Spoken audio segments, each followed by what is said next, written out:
right, bro. What that mean to you? Shut the fuck up and continue to have a conversation like What that mean to you? Dusty ass, nobody ass niggas. What does that mean to you? Show has to be. It don't mean nothing to me, daddy.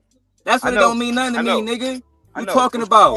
Down, son. Yeah, no, I don't gotta sit nowhere. I do the fuck I want to do. Shut your bitch ass up. Is that Stan D-Rock the man bitch ass? I don't know who Hell that yeah. is. I don't know Hey, that these, damn bitch ass.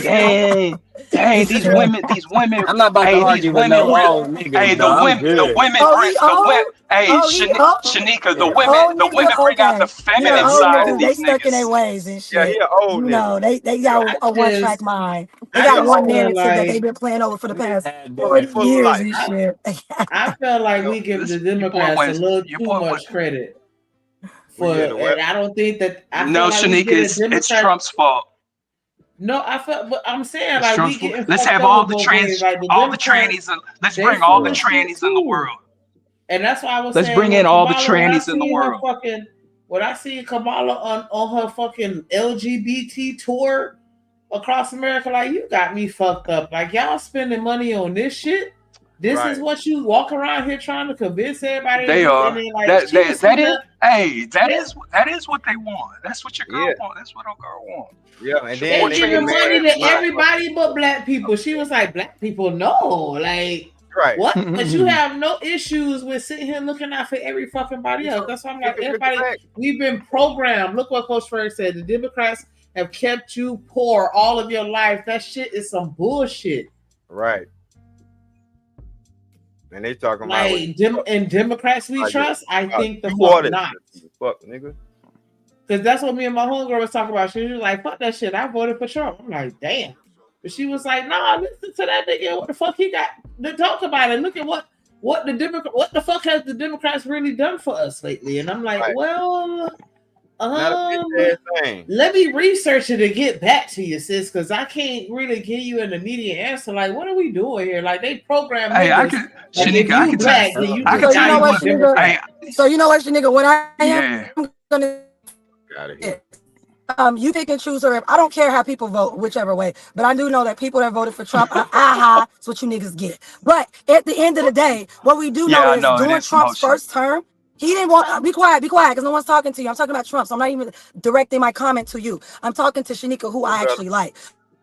But what I do know is, and you can actually go look it up, on Trump's first term, where COVID happened, he wanted people to go back to work. He wanted to open back up the school districts. Why? I know this because I'm a teacher, and there was no plans put in place to put us all back at work and at risk. So when they want to stop employment, the Democrats said no. I hope y'all can decipher that shit because I don't hear nothing. I'm glad. It's boring. I don't even want to hear what on you. your end. Like I said, we can't open up schools until we figure out a way to get. So I don't want to hear either party.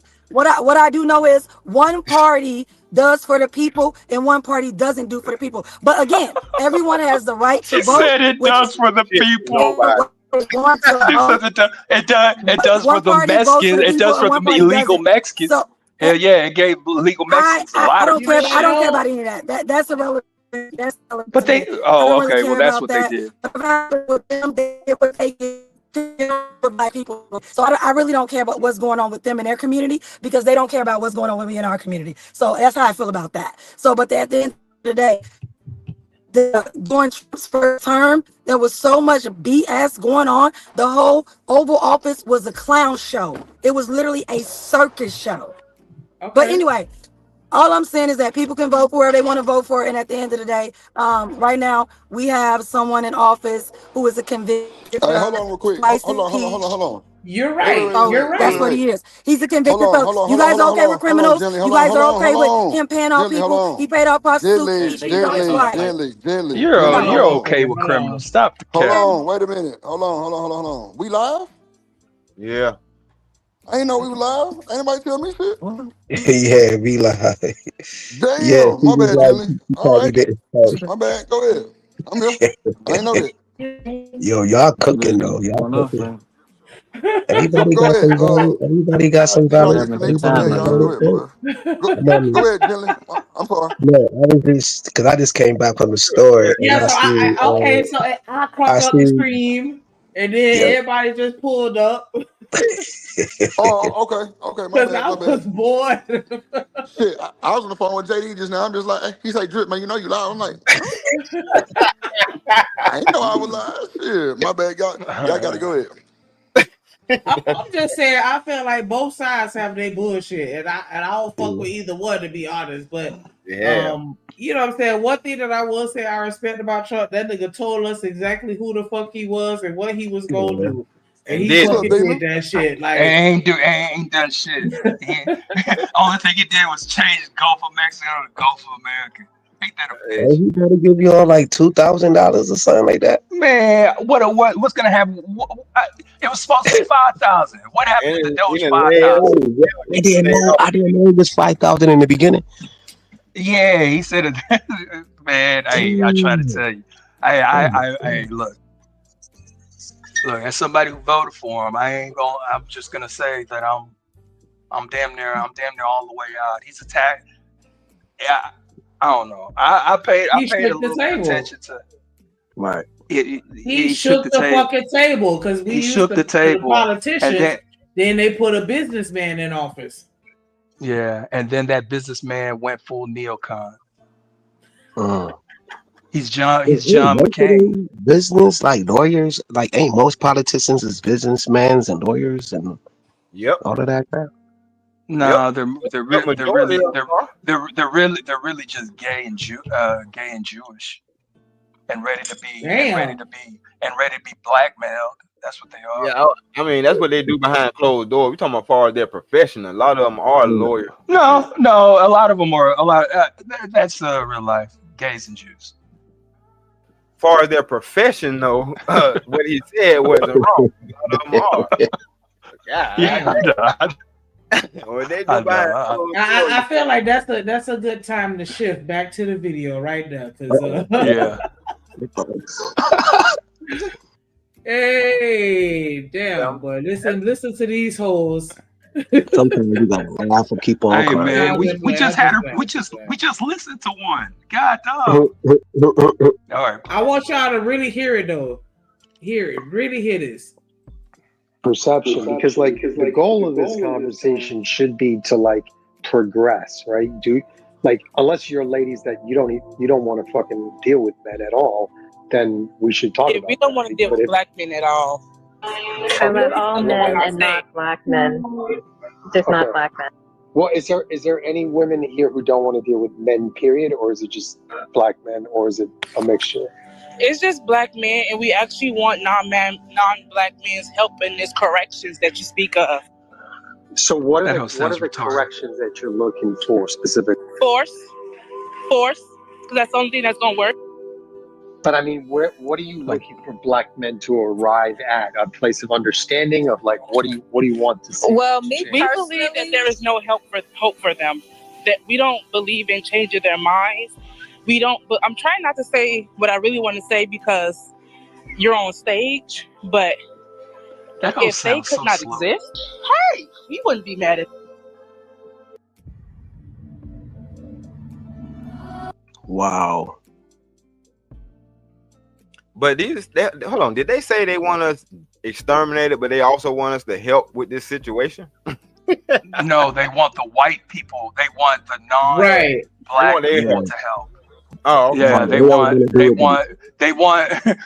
all the opposite, all the non-black races to rise up and drive the black man out to the sea. All right, so Chinese folks are whooping their ass in the damn Chinese stores and the hair stores. The white folks deleting their sons, they brothers, they boyfriends, etc. But they target is the black, or they want the black man out of here. Wow. Yeah, this song.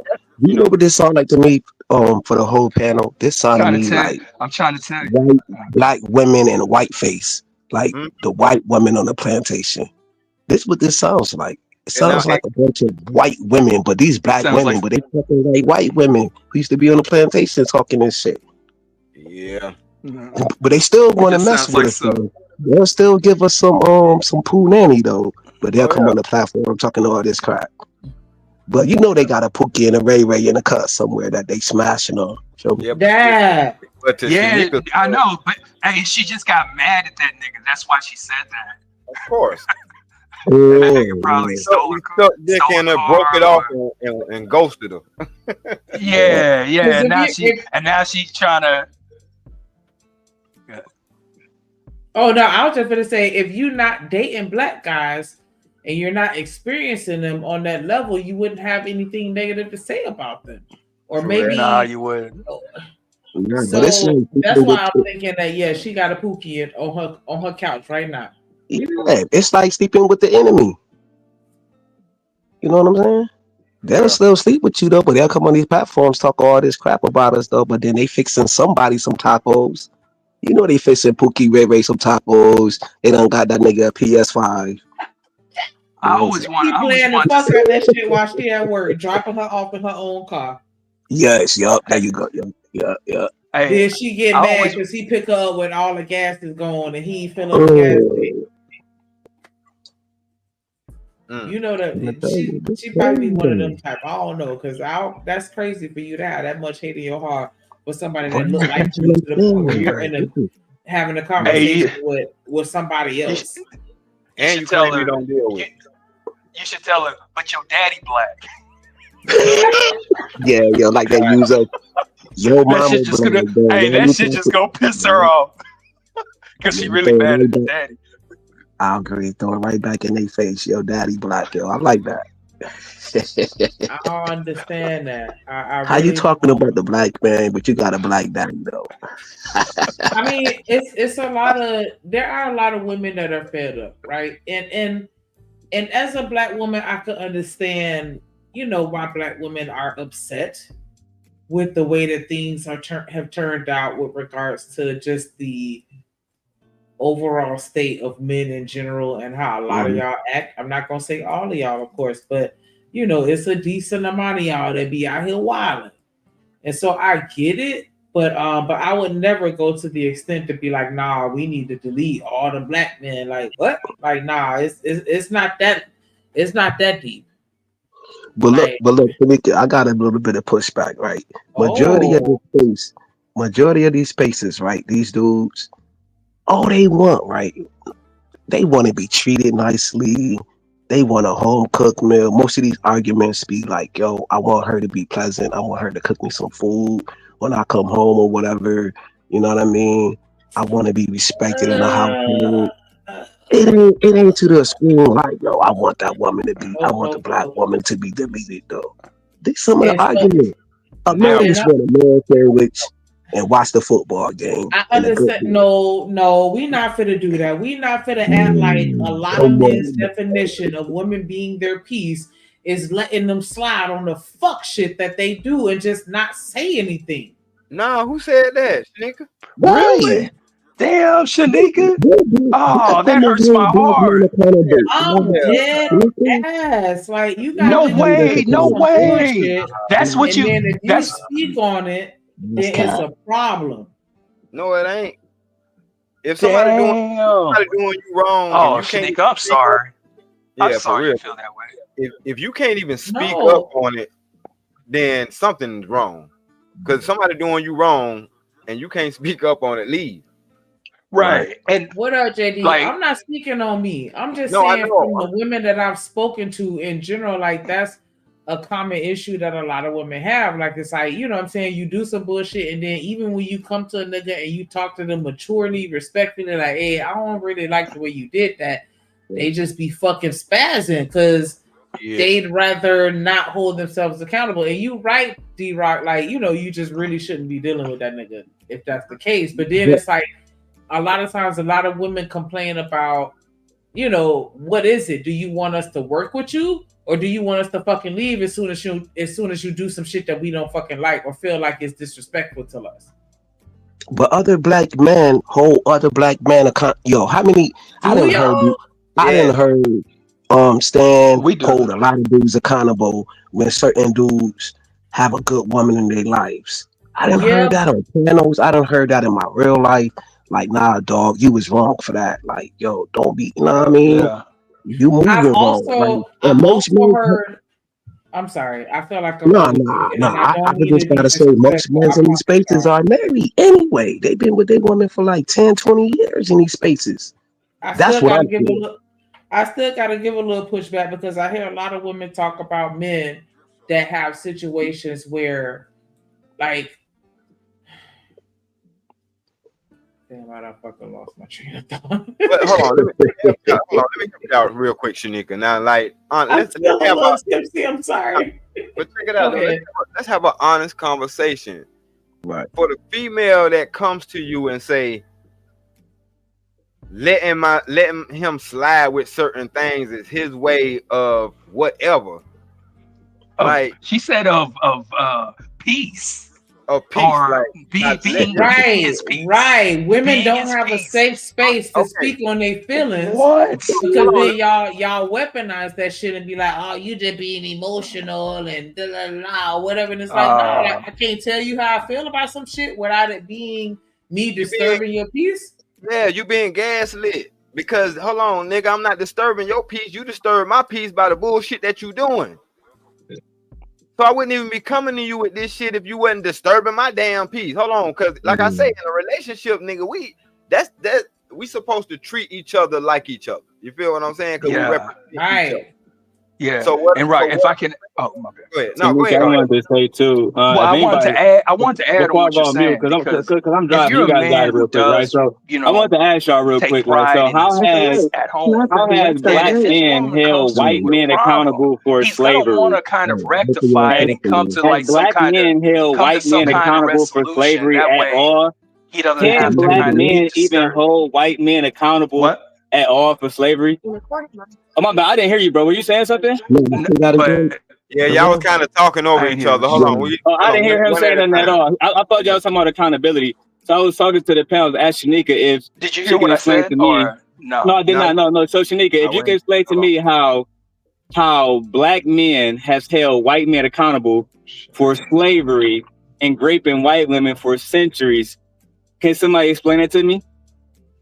How they held them but accountable? anyway, I was just saying that. Because he was saying like, men hold men accountable all the time on some goofy, stupid nigga shit. So I was wondering historically, a black man must have held white men accountable for slavery.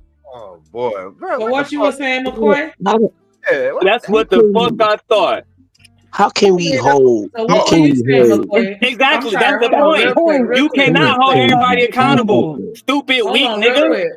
Hold on, real quick, McCoy. I want you to take your meds, I didn't hear. Maybe I my fuck bad. your I bitch and watch. ain't hear none of that. Suck my dick too. Stop playing with me, dog. You need to go. What you were saying, McCoy? Come on, man. We ain't gotta go to the deep end. We ain't gotta go.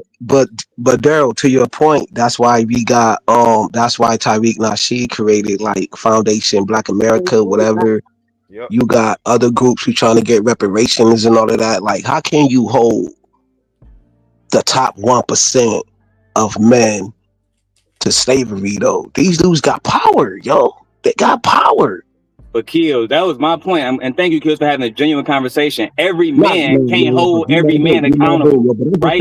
That's the truth, right, Kills? So at the end of the day, every man can't hold every man accountable. The white man can damn near do anything in this country that he wants to. We seen it in Donald Trump, and nobody can hold niggas accountable. When y'all say accountable, you mean, oh yeah, my man, he slapped you, and I told him that that was a bad thing to do. That's not accountability, nigga. Hey, yo, Daryl, but I go low like this too, though. Like, have you ever seen like the Melon Roy, like the Melon Roy broadcast? It's mental gas thing. Melon Roy, like Roy says some crazy stuff about black women. How can you even hold him accountable? He's still going to be talking his trash, and then you think he's going to apologize for his tweets? Hell no, bro. Of course not, bro. Look, Kills. Just like the people that saying, hold Nick Fuentes accountable, hold Myron Gaines accountable. Ben Shapiro. Right? You know how many black men Myron Gaines done work with, Kills? Now, if you go on his Instagram, on his Twitter, only thing he doing is calling us baboons and shit.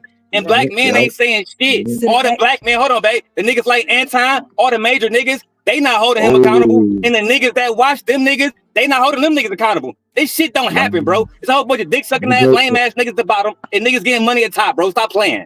That's what this shit is. Next time every day. The only person I seen said what I said. hold them accountable though. But I don't really think, like you said, I don't see a majority of people holding them dudes accountable. What they do is go on their platform. They work together. And Kills. Feel me? Shout out to Ilkhan Ali and them dudes, right? They did a video with they did a video talking about how the Manosphere is dead. And shout out to Obsidian and Freezy. Freezy did a video of Obsidian.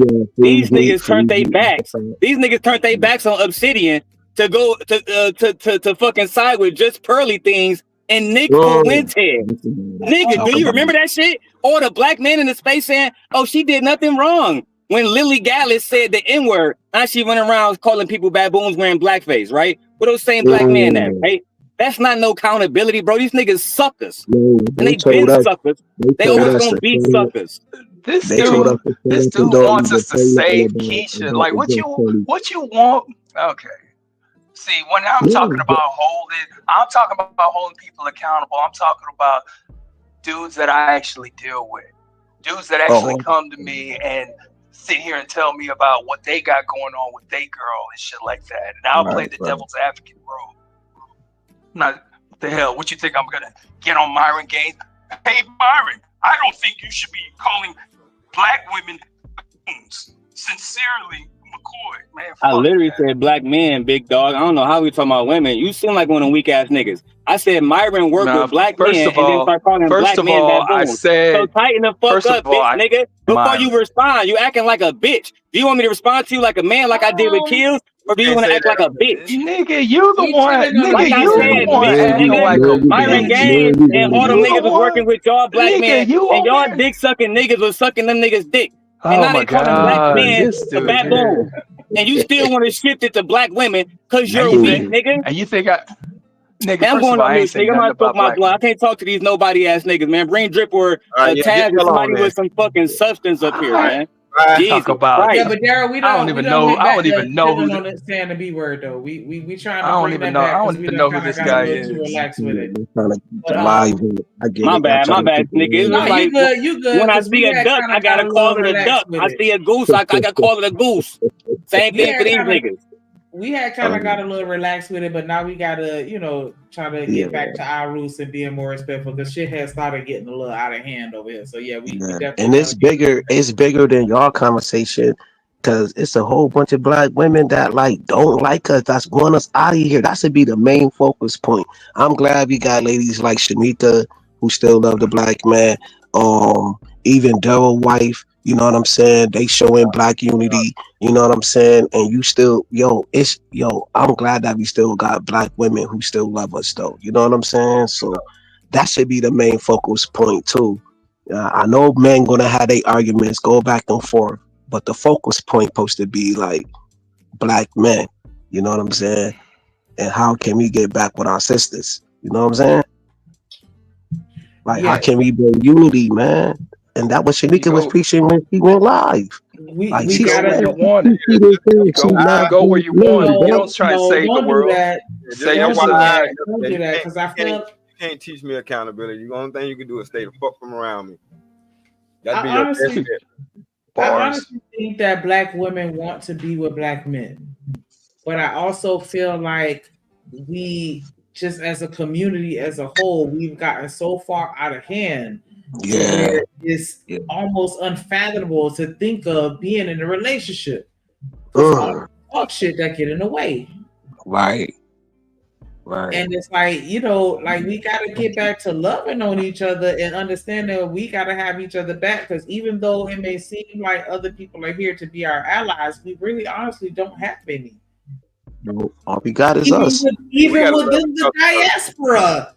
Which is why you got people like D-Rock saying we got to delineate because they even looking at us sideways. Yep. Because think about it. They just went off on us in Jamaica and it wasn't even black Americans who started that shit. That part. They've been wanting what happened with I don't what happened with that? Yeah, no. It was during their hurricane, they had some folks that was from it was a lady from Bermuda. And she was complaining about the food that they were serving in the midst of a damn hurricane, and they was like, "Well, look at all these black Americans. They so damn entitled. and it wasn't even we was in the back helping them sandbag shit and all that. Like, come on, bro. But they said what was on their chest and what was on their mind. They spoke their heart. You know what I mean? Yeah, Black Americans take y'all ass home. Yeah, and it showed us, and we're being showed every day. We've been showed for this shit for years that don't nobody fuck with us but us, and we don't even fuck with us a lot of times. Right. That's that part. So when we trying to clean up the house and shit, we ain't got time for all this extra dumb shit. Why we ain't hold the slave owners accountable? The motherfuckers dead. That's why. Motherfuckers ain't goddamn dead. Right? You better quit playing. Try hold them accountable. That's how stupid you niggas is. You dumbass niggas. Niggas believe in generational wealth, but the slave owners dead. So let's not hold nobody accountable. You stupid niggas. Yeah, the motherfuckers who benefiting off of it are still alive, but the motherfuckers that started.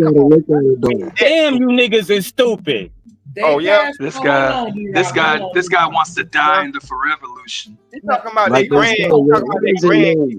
No, for real though, I want us to have the genuine conversation because there's a lot of black folks out here, especially young folks, that feel like that shit is over with and dead. And it's like, no, they're telling with each other right now, playing Fortnite. They out there playing Fortnite. Tanika, you know why they think it's over with and dead? Because most of the men don't respect you anyway. Most of the men think that women don't need to be in shit anyway. Y'all need to sit the fuck down and have babies. Most of the men feel like this is up to the men. So when you have men speaking and the men are saying they don't give a fuck about the rebellion, they don't give a fuck about this shit, what do you think is going to happen? What do you think when the men are weak, Shanika? What do you think is going to happen to the young boys? What rebellion? At one point in time, Shanika, we had Malcolm X, the Honorable Elijah Muhammad, and Dr. fucking Martin Luther King at the same time. Now we got niggas like these bum niggas on your panel that can't even help y'all. Who killed Malcolm, Bob? Hey, can you remind me who killed Malcolm, by the way? No, nothing. And instead of us being honest and telling these niggas that y'all niggas are stupid, you have no value, you bring no value, you have no education, you're not making no concise points, but we gonna talk about bitches and everything else. This is what I'm saying. It's so goofy, Shanika. It's so goofy. Who killed Malcolm? Right. Go watch Andrew Wilson. Somebody is intelligent and who is making concise points. Because you niggas don't know shit. Go watch a Kamala Harris interview. Go watch a Donald Trump interview. Something. Joy Reid, nigga. Anything. But you niggas are the stupidest niggas I've heard today. Go watch the Native Plant podcast, right? First of all, they got Andrew Gilliam over there. He ran for governor. You niggas are stupid. Gilliam's a homosexual. Let me go ahead. He's a homosexual that got caught. Now it matters about where he put his dick at. Your husband straight niggas talking about another nigga dick. Look. See, this is trans. Talk about another nigga dick all night, but these niggas talk about this nigga dick.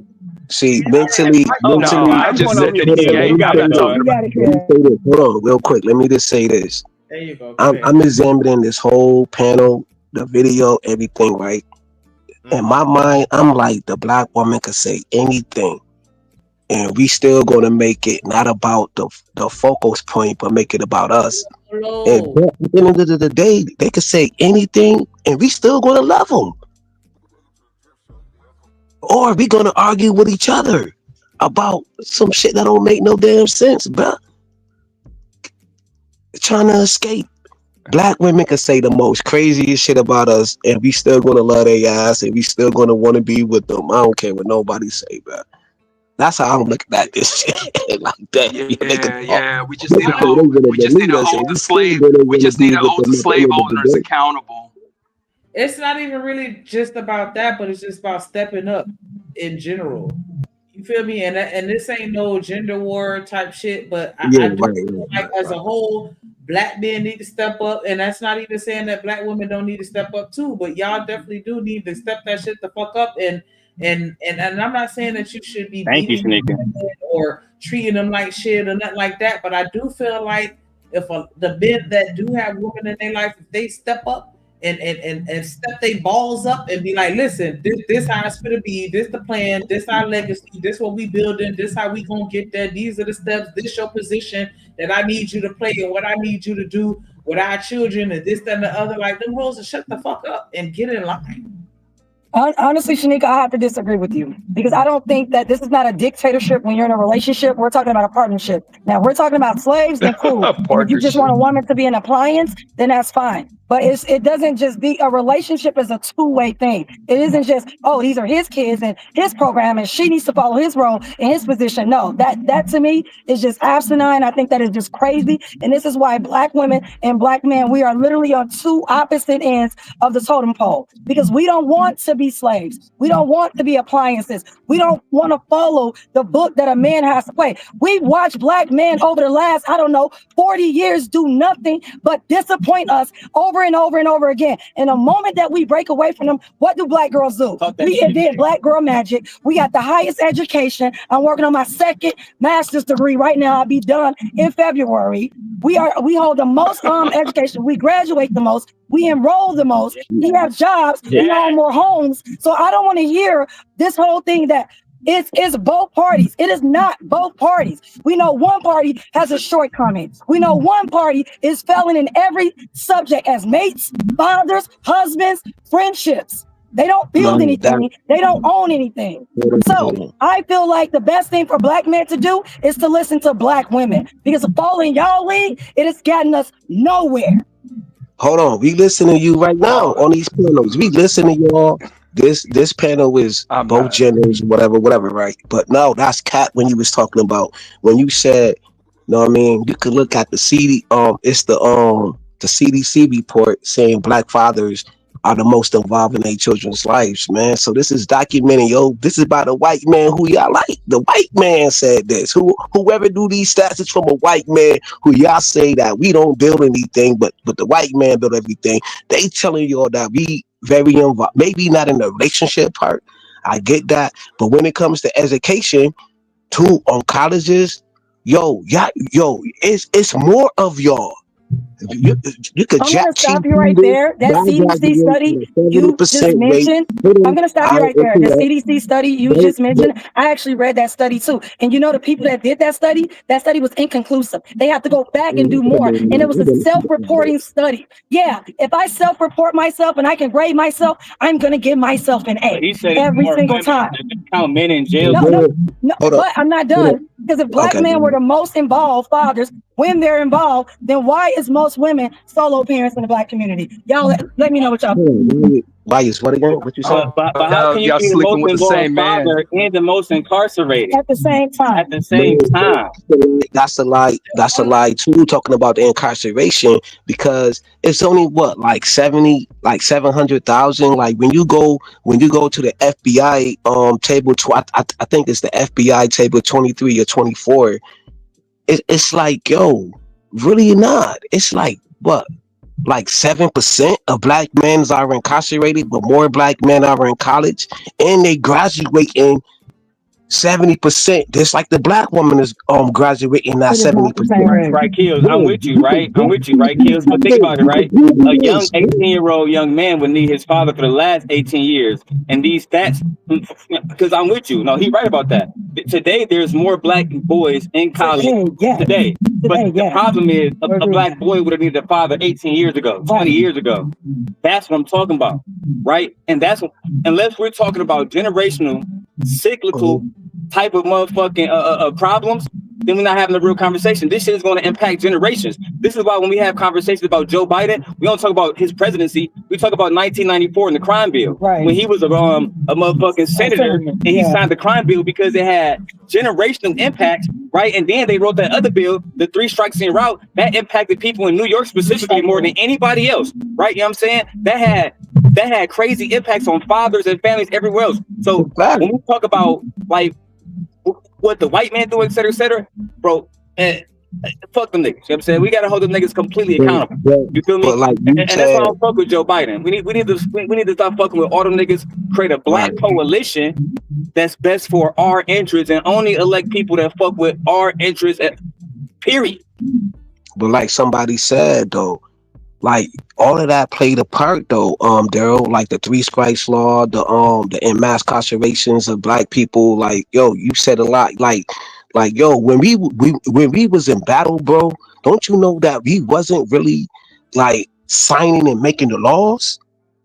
You know what I'm saying? Because the pen is always mightier than the sword, bro. You know what I mean? So we messed up on that part too. So we got to take all of that in consideration. Getting locked up, they dropping drugs in our communities. They impacting us on what else you said? You said the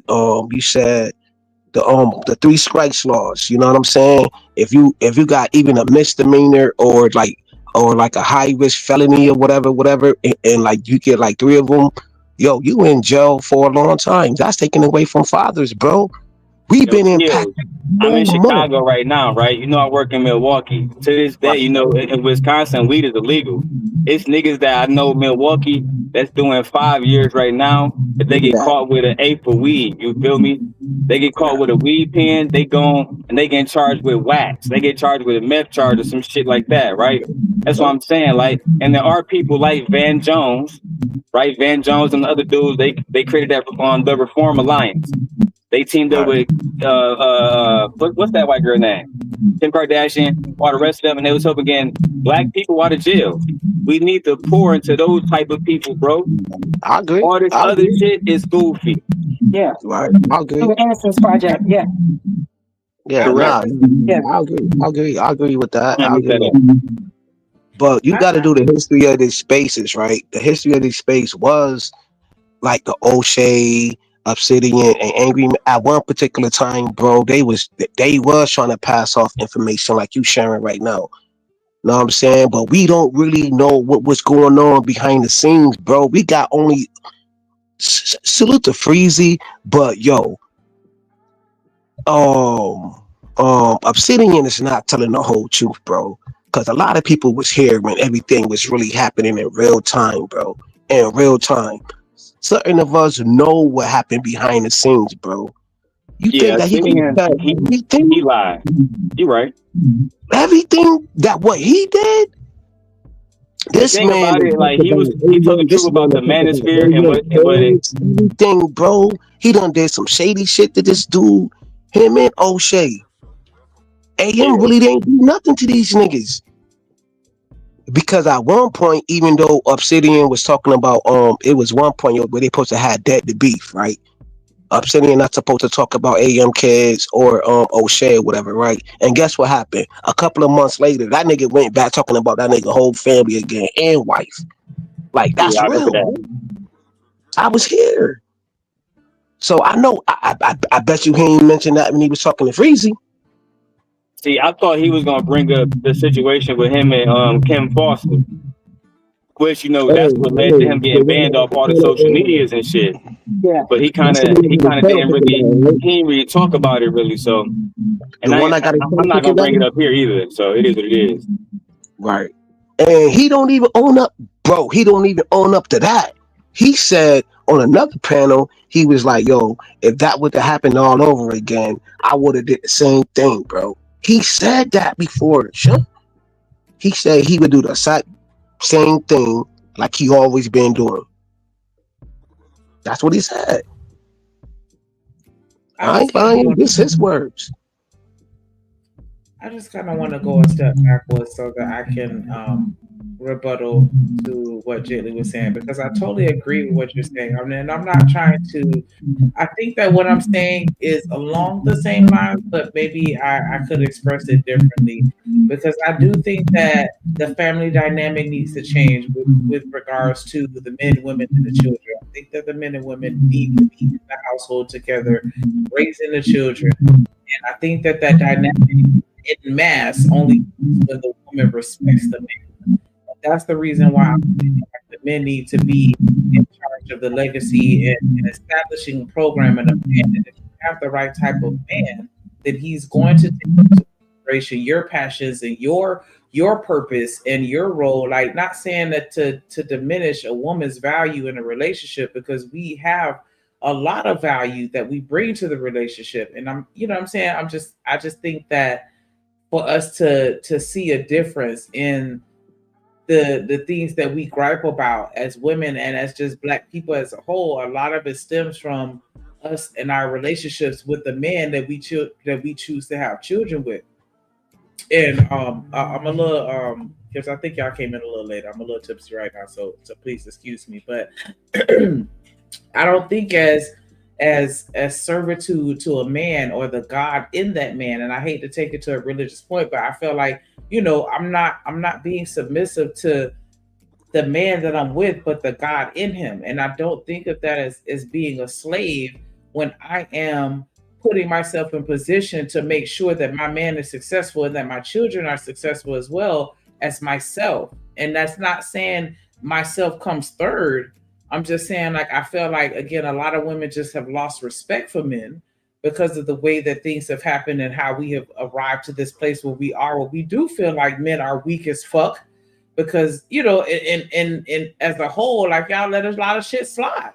And that's, you know what I'm saying? Let's just keep it a stat. You feel me? But I'm just saying, like, I feel like that respect value comes when that man is in a position where he's, I don't want to say in charge. I don't know how else to say it, but it's like the man has to take a leadership role and be the head of the household while still respecting and valuing his woman enough to let her be who she needs to be and allow her to be a voice in that household, even though he may, you know, still as in totality be that leader of that household. I think that dynamic with the man is the leader is important for us, especially when it comes to raising children, because I think that the men are the missing piece to the puzzle while all these kids is coming up fucked up. They only have the women to allude to and reference to, and I even have moments, and I'm gonna land it with this, where I have, you know, conversations with my boys, and I even have to, you know, because I try to be honest with them so that they can be prepared for what they're gonna have to deal with as a grown-ass man, and I don't want life to slap them in the face when they become an adult. But it's like, yo, like, don't sit here and look at the shit that I do and think that you can get away with that, or you can, you know what I'm saying, replicate or mimic the shit that you see me saying and doing because I'm a woman and life don't work the same way for you. And I can't, it's nothing that I can do to tell you or explain to you as a man what you're gonna have to experience and go through because I haven't experienced it. And I just think that, you know, again, like I said, and I'm gonna land that we need to keep the men in the household. And there needs to be, you know, a dynamic where, yeah, y'all are both partners, but still at the end of the day, somebody gotta be the face of the relationship. And I think that it should be the man. And that's it. Well said, Shami. But you know what that sounds to me. Well, like, honestly, Shanika, like I'm just going to say that we have a difference of opinion.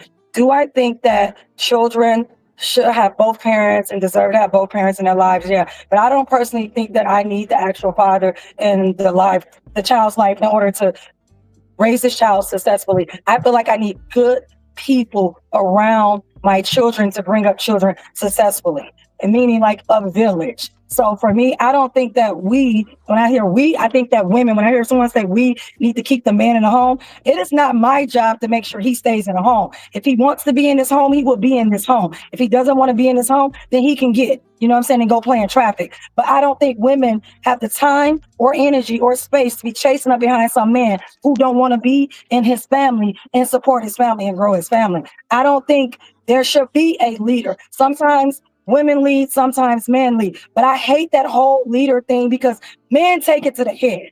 They take it to the head so much that they want to say that, oh, we need to just follow them. I'm not going to follow someone or a group of men, aka black men. When I look at your track record, it's trash. Why would I follow you? To hell? No, thank you. I can get to hell by myself. So for me, I'm not into raising a man. I'm not into coddling him. I'm not talking about my son, me growing my children, raising my children. I'm talking about somebody else, raggedy son. I'm not into that. That's not for me to do it. It's not my job to raise him. If he needs to be raising, he needs to go back to his mama and let his mama finish raising him. He needs to come to me as whole, full, everything together and ready to go and get this life with me as a family, as in a partnership. I don't believe that it's him, then me, then the kids. But again, y'all believe in religion. I don't believe in religion. I personally think religion got black women in a chokehold. And personally, to me, men don't give a damn about religion. They cherry pick what they want from the Bible when it benefits them. So personally, I don't believe in a religion at all. Yeah, all my niggas, we was fucking or everything, fucking, smoking, drinking, all that shit. Hey, I bet she nigga. chasing. I bet she chasing the man up with the stick.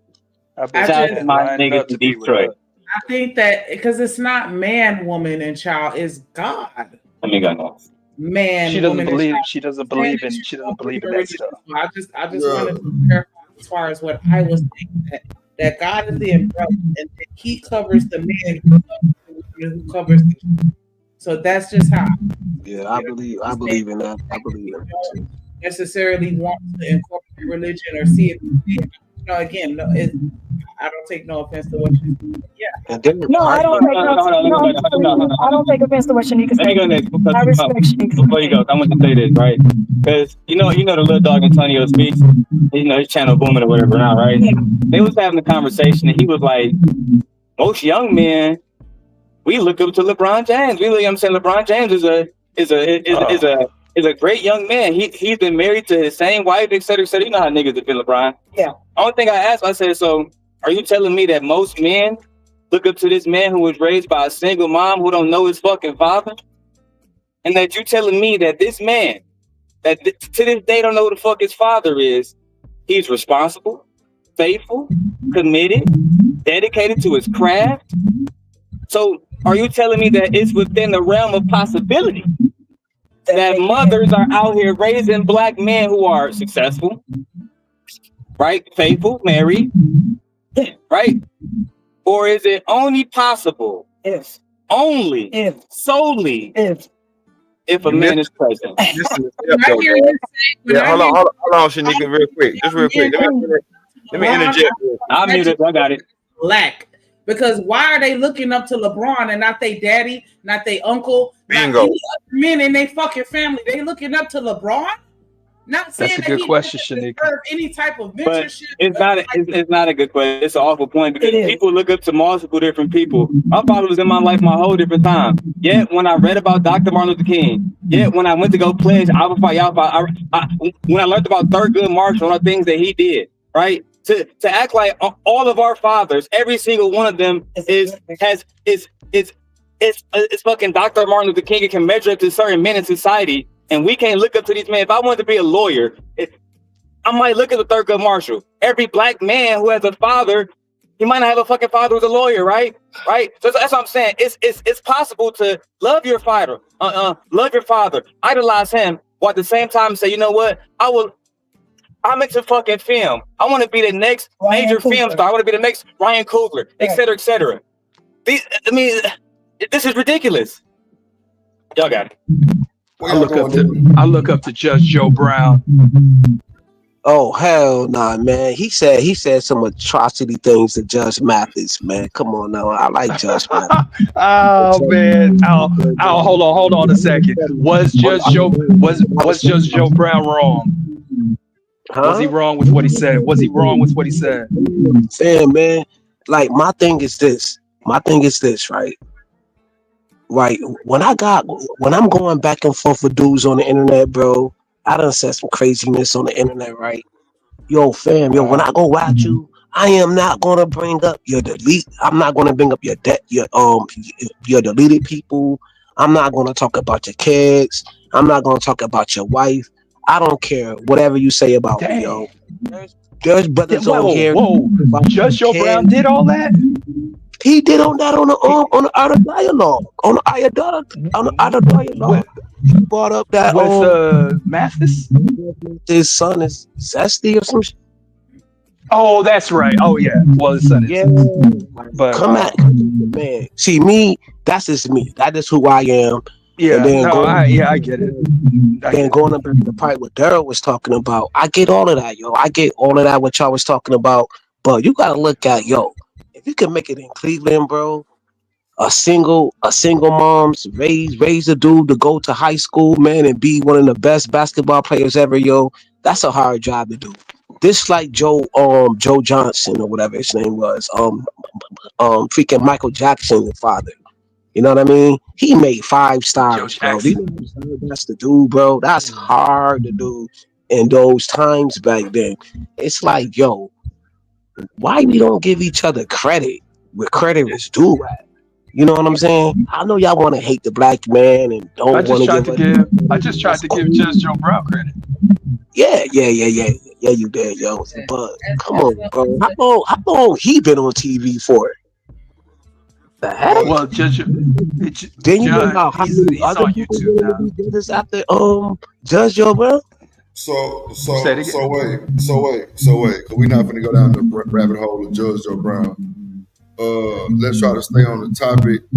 Oh, okay. Go ahead. I don't want to circle that because I just want to say, like, I definitely give women their power and single mothers because it's very difficult to raise children by yourself, and raising children to be productive members of society is a whole nother ballpark. You feel me? So I definitely give the flowers, and I'm not trying to imply that women cannot, raise a productive man in society or anything like that, because we do it every day. All I'm saying is I think that we don't recognize the importance, or I ain't even gonna say recognize, because people do recognize that shit, but I just feel like we really kind of lack on the importance of men being in, being a part of that family dynamic. And once we get to a point where it's just like, fuck that, I don't need a man, I feel like that just gets very dangerous.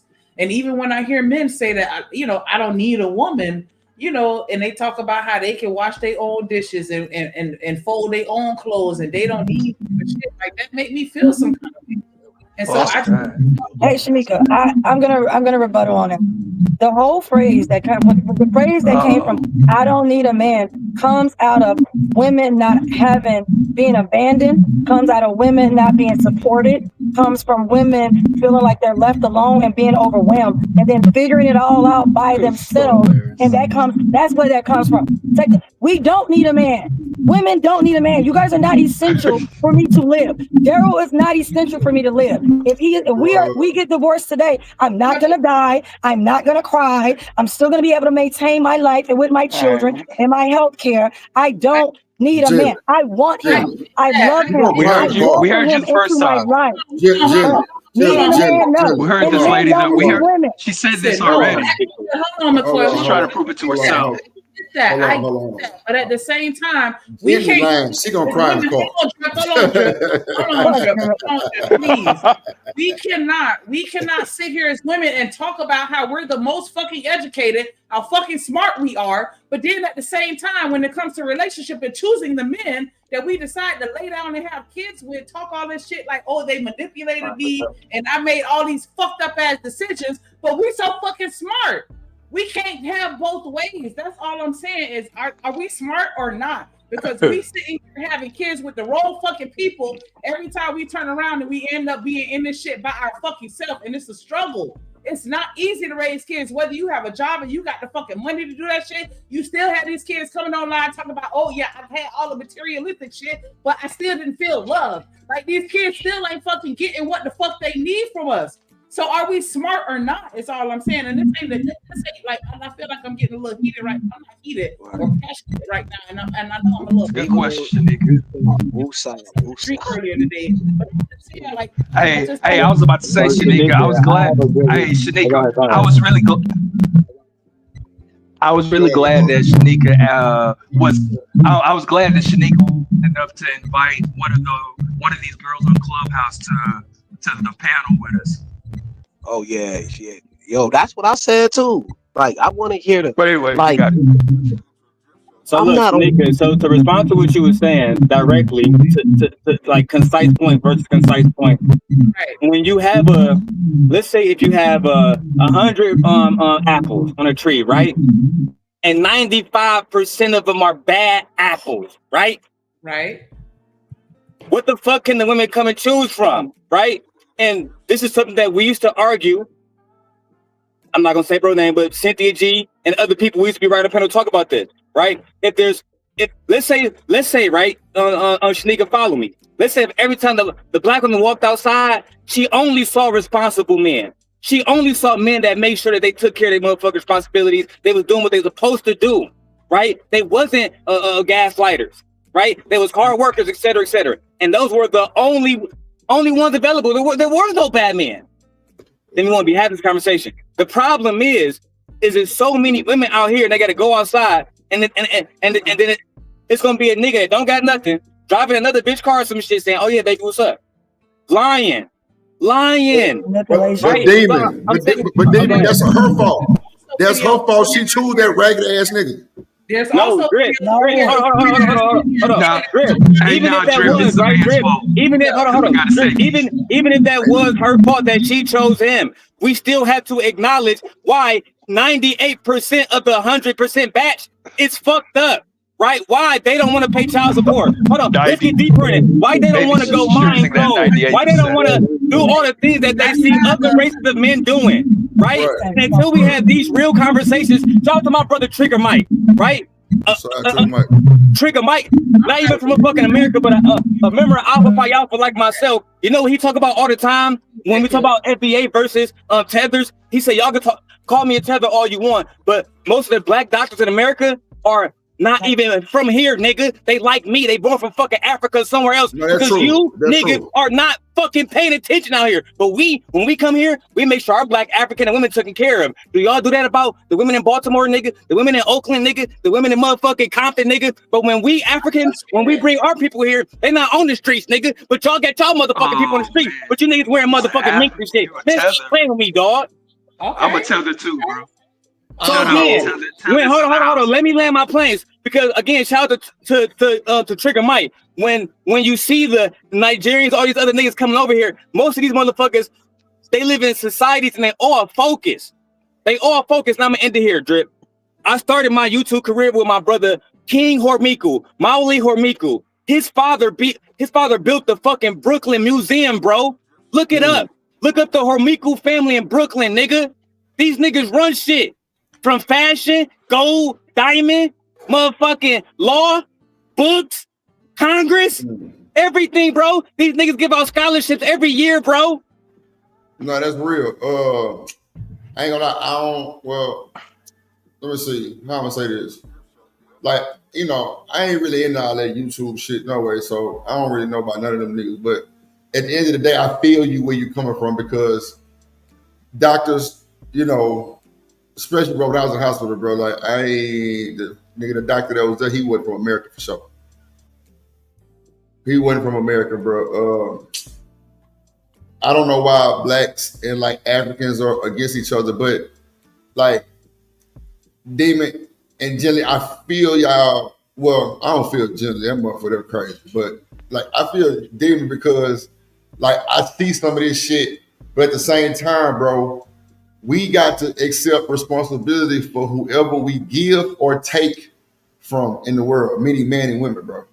We got to be responsible for that shit, bro, because it's always a you problem or her problem or she problem. My nigga, if that nigga look like he lying, baby, move the fuck around. Period. Ain't no excuses or none of that shit for that. Get the fuck out the way, nigga. Hey, yo, and you know what I'm saying? Vice versa. If it's a nigga, you keep the scheme and you see one of you ragged ass women out here with that bullshit, get the fuck out the way. Hey, yo, Dre. It is what it is, bro. But clearly, bro, it's got to be a breakdown. It's got to be an excuse. We got to have all this old extra shit. We got this, you know what I'm saying? I mean, but what I will say is, don't get it, bro. We gonna take each other down all the way through the motherfucking. We don't like each other. This is always a bullshit. For reason with us. I mean, but what I will say is to respond to Shanika. And Shanika, I understand that you're getting upset because a long time ago when I learned this about black men too, it was like, whoa, a big shocker to me as well. The thing about it is, if there's so many black BLK men in the community that's hard to choose from, then basically you're telling me to do what Cynthia G said. We should stop choosing black men. Because basically you're saying to me that I should know. Let me finish though. Be quiet. Let me finish. Basically, you're saying to me as a black woman or any other black woman that, hey, you should be smart enough to know if he's going to lie to you, if he's going to be deceptive, if he's going to cheat, if he's going to manipulate you, if he's going to gaslight you. So before we do all of that, how about she just pass on him in the first place? Don't date black males. Thank you. That's all I have to say. Thank you. Don't date black males. I don't think you should. I don't think you should. So, Hold on, let me finish. Hold on, I got one more point. And the thing about it is, this is not just with black women. Every race that black men go to, every race of woman, they turn her into a baby mama. Look up the math. Who's the fastest growing new baby mama group? Non-black women. Black people don't have babies right now. That's a lie. But at the end of the day, I feel you when you say some shit like she should have chose. I mean not chose, but she should have passed that first. I'm with you on that. Becky chose wrong, Drip. Maria chose wrong. Ling chose wrong. Sandra chose wrong. Allison chose wrong. Tamika chose wrong. They all chose a black man. So they all chose wrong. But okay. So watch this. Let me ask you this, Jelly. Let me ask you this. How long do you think it would take for a woman to peep a nigga? You know what I'm saying? You know, like his lies or maybe like a repetitive bullshit. You know what I'm saying? Like, you know what I'm saying? Like pattern he got. Like, how long does that take probably? What you think? In the modern time. In my experience, Drip. Not long at all. In my experience, I have already fucked before she found out that the same guy done lied to her and told her I was the same guy the whole time. I'm the bandit guy. The bandit. Right? Because the only thing I gotta do is smile a little bit, right? They 3, they 4. I done hit. Don't let me go raw dog. Oops. Now she So then, who problem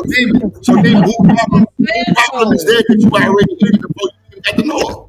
That's what I just said. You sit here talking about somebody that done let you fuck and they don't even know shit about you. That's what I'm saying. That's a bad apple already. But why is it solely on her? He don't know shit about her either. It's my point. Why is he ejaculating in a woman's body that he don't know shit about either? But then he's gonna be mad if she has a baby, if she puts him on child support. He's gonna be mad. That makes no sense to me either. Yeah, he can't get mad. He can't get mad. Oh, okay. He can't get mad. Okay. Ain't energy for him. Like, what the fuck is you out here doing? I ain't gonna lie. I agree because if you nothing that regular motherfucker, I personally feel that black man's match is white women. Y'all think the same way. Y'all act the same way. Y'all got the same self-hatred. They're a better match with black. They're a better match with white women.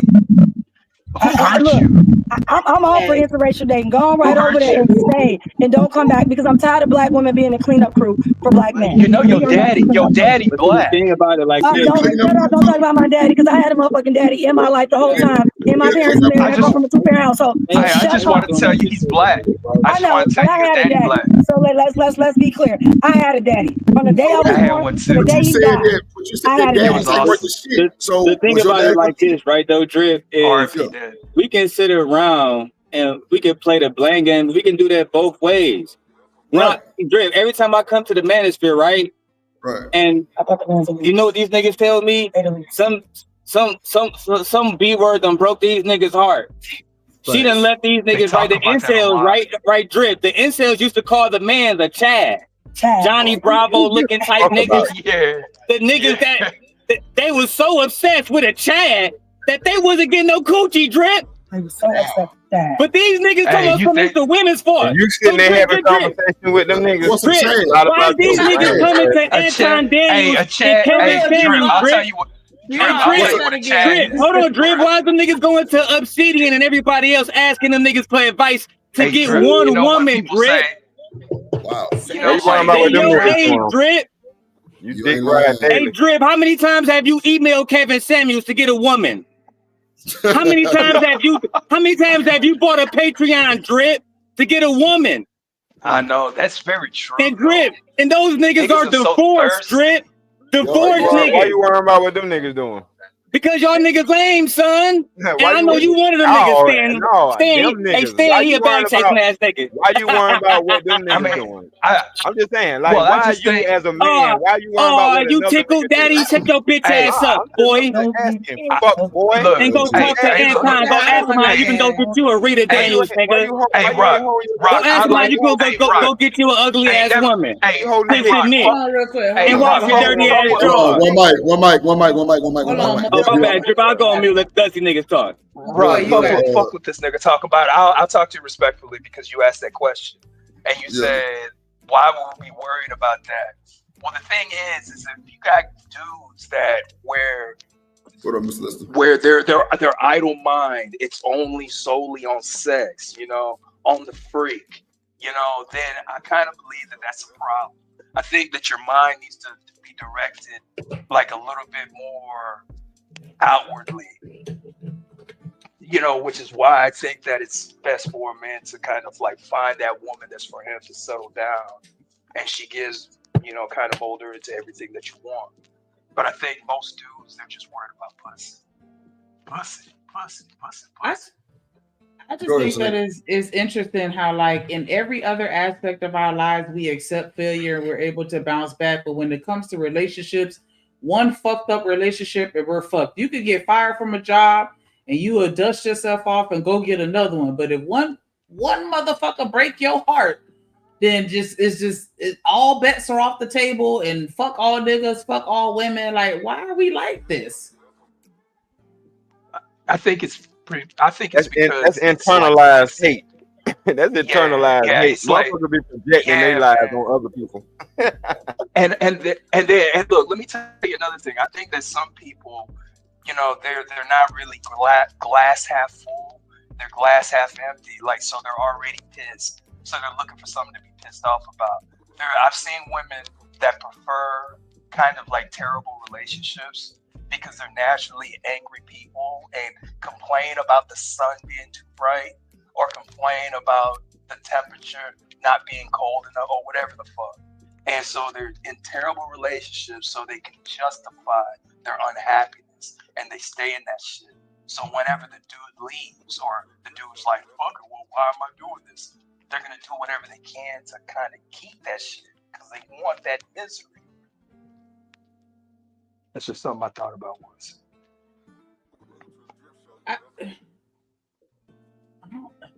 I don't know, because a piece of me feel like people go after a certain type to validate the opinions that they have with the other gender. I do think that happens.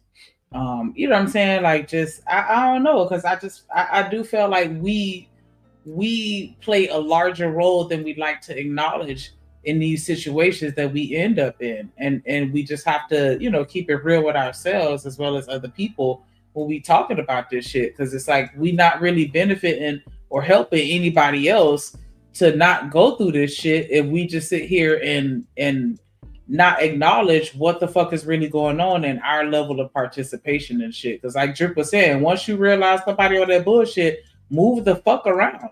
And a lot of times we sit here and we excuse shit, because I've even had my moments where I've seen some bullshit and I've talked myself into thinking that it was something else. Like, nah, that's an extra toothbrush in his bathroom because, he just forgot to throw one out, or, you know what I'm saying? Like you convince yourself of some bullshit, or you ignore flags, you collect red flags because this person has something that you want. And I feel like a lot of times we allow our flesh and our ego and our desires to supersede anything else when it comes to relationships. And then when shit don't go left, then we like, oh, no, he fucked up. He manipulated me, this, that, and the other. And it's like, no, you stuck around because she was fine, or he had money, or he was smart, or, you know what I'm saying? Like, it was a reason why you chose to stick around through the bullshit. That's what I'm saying. All these old fucked up bullshit ass excuses y'all coming up with, bro. That shit sound crazy as hell, nigga. Damon just told y'all he fucking her before he even know her middle name. She let him. Period. He gamed her finesse. She fell for the drip. Through. And see, ain't no other words around it. I want to make this point too, right, Drip? Because when they talk about submission in other cultures, right? Let's say they talk about the Islamic culture across the, in the East, right? Hold on, Damon. Let me ask you this real quick. Do you think men should submit to all women? I don't understand that question. That'll get you killed. No, okay, so Damon, just say you and Jilly been together 6 months. Are you submissive? Can you like break down what you mean by submissive? Like in a day-to-day type shit. Like what does that look like? So that's Damon, that's a good ass question you just asked me. It is, bro. I be breaking down conversations, bro. I'm with you though. No. That's a real ass question, because Damon, at the end of the day, I really couldn't just break. I mean, I would have to like take some time, like good 10, 15 minutes to think about just like, what it really is. Because, you know, on the internet, it's 90 million definitions. In real life, it's 90 million definitions. But so I'm guessing submit like you're married. But that, I don't know what that looks like. All right, Drip, while you cycle through that, right? Let me break this down for you because I already got mine broken down for you, right? Now, as you know, in different cultures, like the Sunni and the Shiite culture in Afghanistan, et cetera, they can do whatever they want to their women, right? Black men, the major problem that black men have here, because at one point in time they could say, you know what, we're gonna pimp slap women, we gonna keep these B words in check, period. Yeah. But you know what? The main problem they have right now, Drip, you know, the white man. The white man's gonna step in and say, you can't put your hands on her, you can't talk to her. That's verbal abuse. Now we're gonna charge you with something, right? White man's law. So no, whoever said that man is a genius because he's right. So who's the real enemy, right? Because if you want to run your country and get total submission like these other countries, you need to eliminate the person that's keeping you in between that. That's what Osama bin Laden would do, right? But you niggas don't get the balls like these other niggas do. So you gotta step back and submit. Are you talking about turning over the government? Is that what you're saying? However you want to get it done, sir. Oh my God. I'm not trying to control women. Me and mine's good, sir. But I'm talking about all you intel niggas. Well, but you didn't answer his question. Yeah, I did, sir. Come on, bro. Drip, may I break down? May I answer his question? Do you submit to women, daddy? Makes sense. So no, go ahead, McCoy. No, you said Drip. I believe you said, do you believe you should submit to any woman? Right? Is that what you said? Yeah. Okay. So when I see submitting to any he said woman, all women. You don't listen. All women. All women. You niggas don't listen. Yeah, that's even worse. I don't. I got ADD. Self-diagnosed. So if you're talking about if we're talking about all women, that means literally putting yourself on the line for a stranger. Well, no. Right? What I meant was this, McCoy, real quick. Like, any woman that you get with, do you submit to her? That's what I meant. Any woman. Yeah, just you know. And that's why I asked you, Griff, what does that look like on a day-to-day basis? What does that look like on a day-to-day basis in a relationship, in a house with a woman? To that, you said you couldn't define it, and then we moved on. I mean, I kind of know, but it's like it's so many different things. That's why I said, would you submit? Well, that's why I stepped in. That's why I stepped in. I asked you that because the word submit has a negative connotation to underthinking niggas, right? That's why I asked that word specifically. What does that look like on a day-to-day basis? That's why I said what I said. That's why I said what I said, because I've heard niggas say every woman they get with, they gonna submit to. I've heard niggas say you only submit to your wife. Now, submission, submit is, like being there, like, like y'all one band, one sound, like you loving her, you protecting her, you know what I'm saying? You providing for your household, all that type of shit. Like, you know what I'm saying? Like, ain't no get on all four, bitch, and go take the trash out. Nah, like, ain't no controlling. Like, everything is like, it's just a balance. You know what I'm saying? Like, it's a good life as far as what I've been told or the scene. But at the end of the day, like, let me say you this, Demon. These niggas be out here trying to control women, and they ain't never had women. Talk to them. On my mama. They be out here listening to these raggedy niggas on this motherfucking internet, listen to them tell them do the dumbest shit in the world, but I ain't never had a woman to even press like that. So now you done jumped out there with your motherfucking feet wet, and now your feet stink. Because guess what? You didn't fuck up the play. Now she emasculating your motherfucking ass, because nigga, you didn't got out there and nigga tried to bring the whip to the room and all kind of shit. Nah, nigga. You need to build your own goddamn book for your blueprint. Like, all this controlling a woman, bro. What the fuck you want to control her for? What is that about? Like, I ain't never understood that. Can you hear me, Drip? Go ahead. Nah, I think in this space, right? Because certain words, like now we got like emotional intelligence. I didn't hear some of these words, so I came in these spaces, right? Like submitted. Like these are internet shit. Know what I'm saying? But in real life, bro, you know that's your woman. is something that's not questionable. Both, like you said, both of y'all under one union, one house, one band, one sound. You know what I'm saying? You know, when a burglar come in our house, you gonna go and see it towards that danger. You know what I'm saying? When she need that, when she need her, if she need a new motor, engine, whatever she needs, you gonna do that. You submit it to that cause. I just think that it's words. Like Daryl said, it's the connotation of the words. But it's not even that deep. Like, yo, I want her in the house pregnant, barefooted, and all that. No, bro. Some of these dudes just want a fucking sandwich. Some of these dudes just want a sandwich. That's it. But I understand that you got a lot of dudes who never got women, though. You know what I'm saying? Because we got fly dudes in these spaces, right? You dudes been getting women. Like girls say, there's a lot of dudes who never got that type of woman and don't know how to go about it. Like, they need to stay in their lane. I get all of that. I just think that it's the words that got people confused. Like submission, because it sounds like some slavery or whatever. You know what I'm saying? I'm just saying, Kills, niggas trying to be like everybody else, it's not working for them. That's the problem. They lump all men together and say that we all one. No, the fuck we not. I'm not like none of these niggas. Yeah, I get it. You know I run my motherfucking scale. I run that bitch. I run my motherfucking me pattern. I run my motherfucking me lifestyle. No, bro. Like, and bro, if I'm locked in with a woman, bro, she gonna be behind me like motherfucking me. Goddamn a frog on a lily pad. I'm telling you, she right there. Because at the end of the day, nigga, I don't want to handle bills and books and goddamn balance checkbook. No, that's her department. If she's like good, let her do run your that taxes and do your taxes and all of that. I would drop you on leave. Woman. Nigga, it's us. Right. Yeah, that's a fact. All these old big masculine nigga, bitch, deflate your shit down, nigga. Deflate that bullshit, cause nigga, it ain't working. Fuck. Yeah. Nigga, you put yourself in a fucked up situation, bro. Why are you trying to control something that don't want to be controlled? Right. Yeah, that shit sounds stupid as fuck. So now you looking crazy. You put yourself in a situation. Now you got a whole combative ass woman now because you're arguing with her like a nigga on the street. Yeah. No, bro. You arguing with her like a woman. I mean, yeah, that too.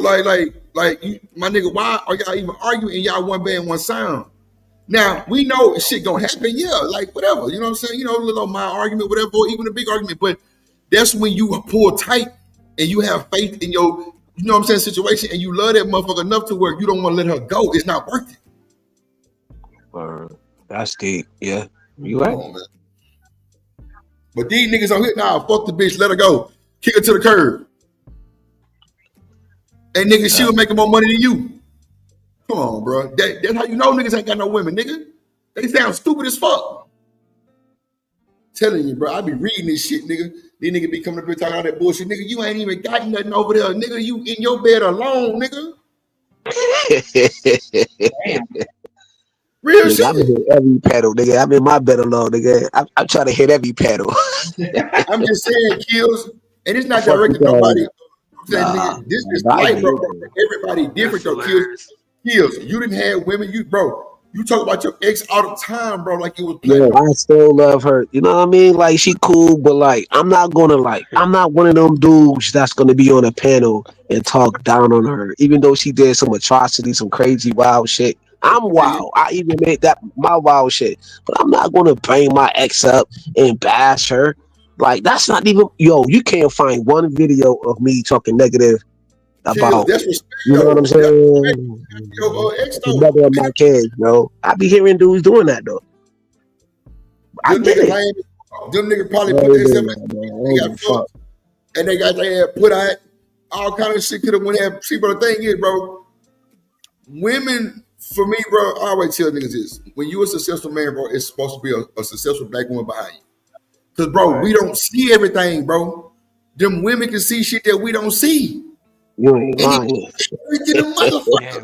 You ain't lying about that shit, yo. It be African nigga. She been told us, that nigga over there playing you, and nigga, we so nigga that guess what? I should have listened to that right there. That nigga playing you, that nigga in your face playing with you, that nigga doing some snake ass shit. I should have peeped that along. Yo, I'm gonna say it on this panel. Yo, I should have listened. I didn't. Even my family told me about some snake ass friends I had, but I was like, nah, yo, y'all lying type. You know what I mean? I fucked up. Kill us niggas, bro. We gonna bark against our women. We gonna bark against it. No, he ain't. He cool in the motherfucker. Then all of a sudden something happened. And Yeah, shit did happen. Shit did happen. Though I ain't gonna get into that shit, but shit did happen, and I ain't peeped it. Yo, even my mom to this day be telling me certain shit. She's like, yeah, yo, you see what I'm talking about, right? I'm like, yeah, yo, because I got okay. Yo, I'm gonna say this, right? I got in a car accident. You know what I'm saying? And my dude, you know what I mean? My A1 day one homie, he ain't even reached back at me, bro. I was fucked up in 2024, bro. I got hit by a whole car. Yo. Do you think that nigga reached out for me? No, even though I held him down when he was locked up. He had money on his books consistently, bro. I'm talking about not no $20, not no $40. I'm talking about that bag. But see, Kills this thing though. And then my wife, bro. Then, bro, for our fucking woman. Yeah. But then he get on, he chilling with the chicks and he on Facebook flossing. Like, you know how that shit go. Bro, I tell niggas all the time, bro. When niggas go get sports cars or brand new cars, it ain't for these women, bro. They trying to impress the next nigga with one.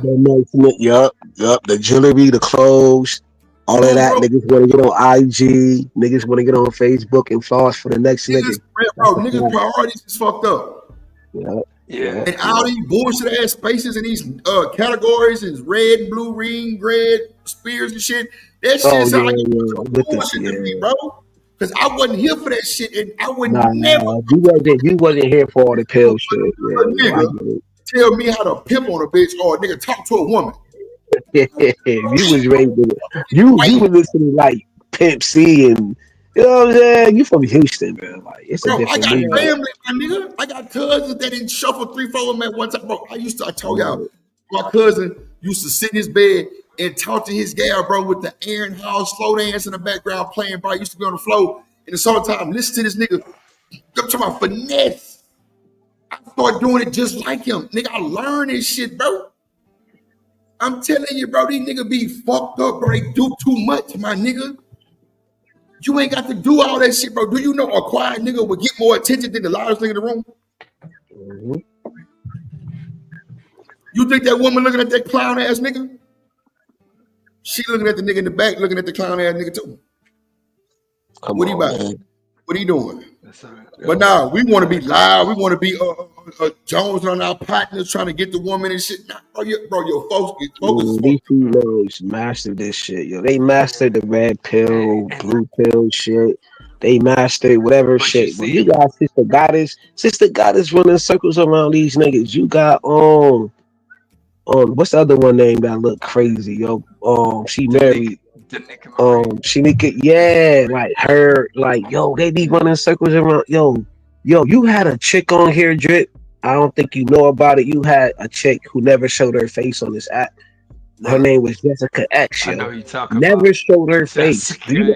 She got mad bread out of these niggas. Damn. Yeah. Never showed her face on camera. Yo, fam, and she was from the UK. An AI voice. Yeah, could have been an AI voice, some dude. Yo, man, a chick can get an AI voice and something. We still call up on the internet though. We need to worry about our real time situations, bro. I'm telling you, no shade to nobody, bro. Because everybody think I be shading when I say this shit, bro. I would never come to this raggedy ass YouTube and listen to another nigga tell me how to be a man. Or tell me how to love a woman, bro. I don't respect that shit, and I will never respect it. And like I say, it's no shot to nobody because we all different people. That's what we don't understand either. They think we all the same because we on the internet. No fucking way. We all different still. We still different. Right. But we got real life shit going on. In the beginning, Drip, I'm not gonna feel. In the beginning, it was never. I got a question. Do people talk about how the proper way to love a woman? Is that what they do? Bruh, Like Bruh. in space. And look, I just seen, I heard some wild shit, bro. And these niggas be down like folk flash worshiping these niggas. And I'd be like, bro, ain't no fucking way. Niggas like that to get slapped at school, like beat up, like bro, take nigga lunch money. Like what the fuck? Is that not what Fresh and Fit did? They talking about. I don't respect them whole ass niggas. Man, fuck Fresh and Fit. I'm just saying, it be niggas on here talking about navigating through relationships, like a lot of people doing that shit. Well, yeah. I'm not going, nigga. I'm not going for bro. Them You got some dude, you got some dude who don't know how to master the art though. You know what I'm saying? Bro, I know it's content, right? But I just don't respect content strategy. I don't respect bro. I don't respect niggas on here want to be life coaches. They goddamn marriage coaches, and they never had a successful fucking relationship in life. That's what's that's it right there, bro. Yeah. How you a life coach and you a goddamn baby daddy coach? And you I get yeah. But on the flip side of that, though, they don't see it. They look at certain dudes. The dude told you in your face. He was like, "Yo, I ain't about to put it in these niggas' faces all the time, right?"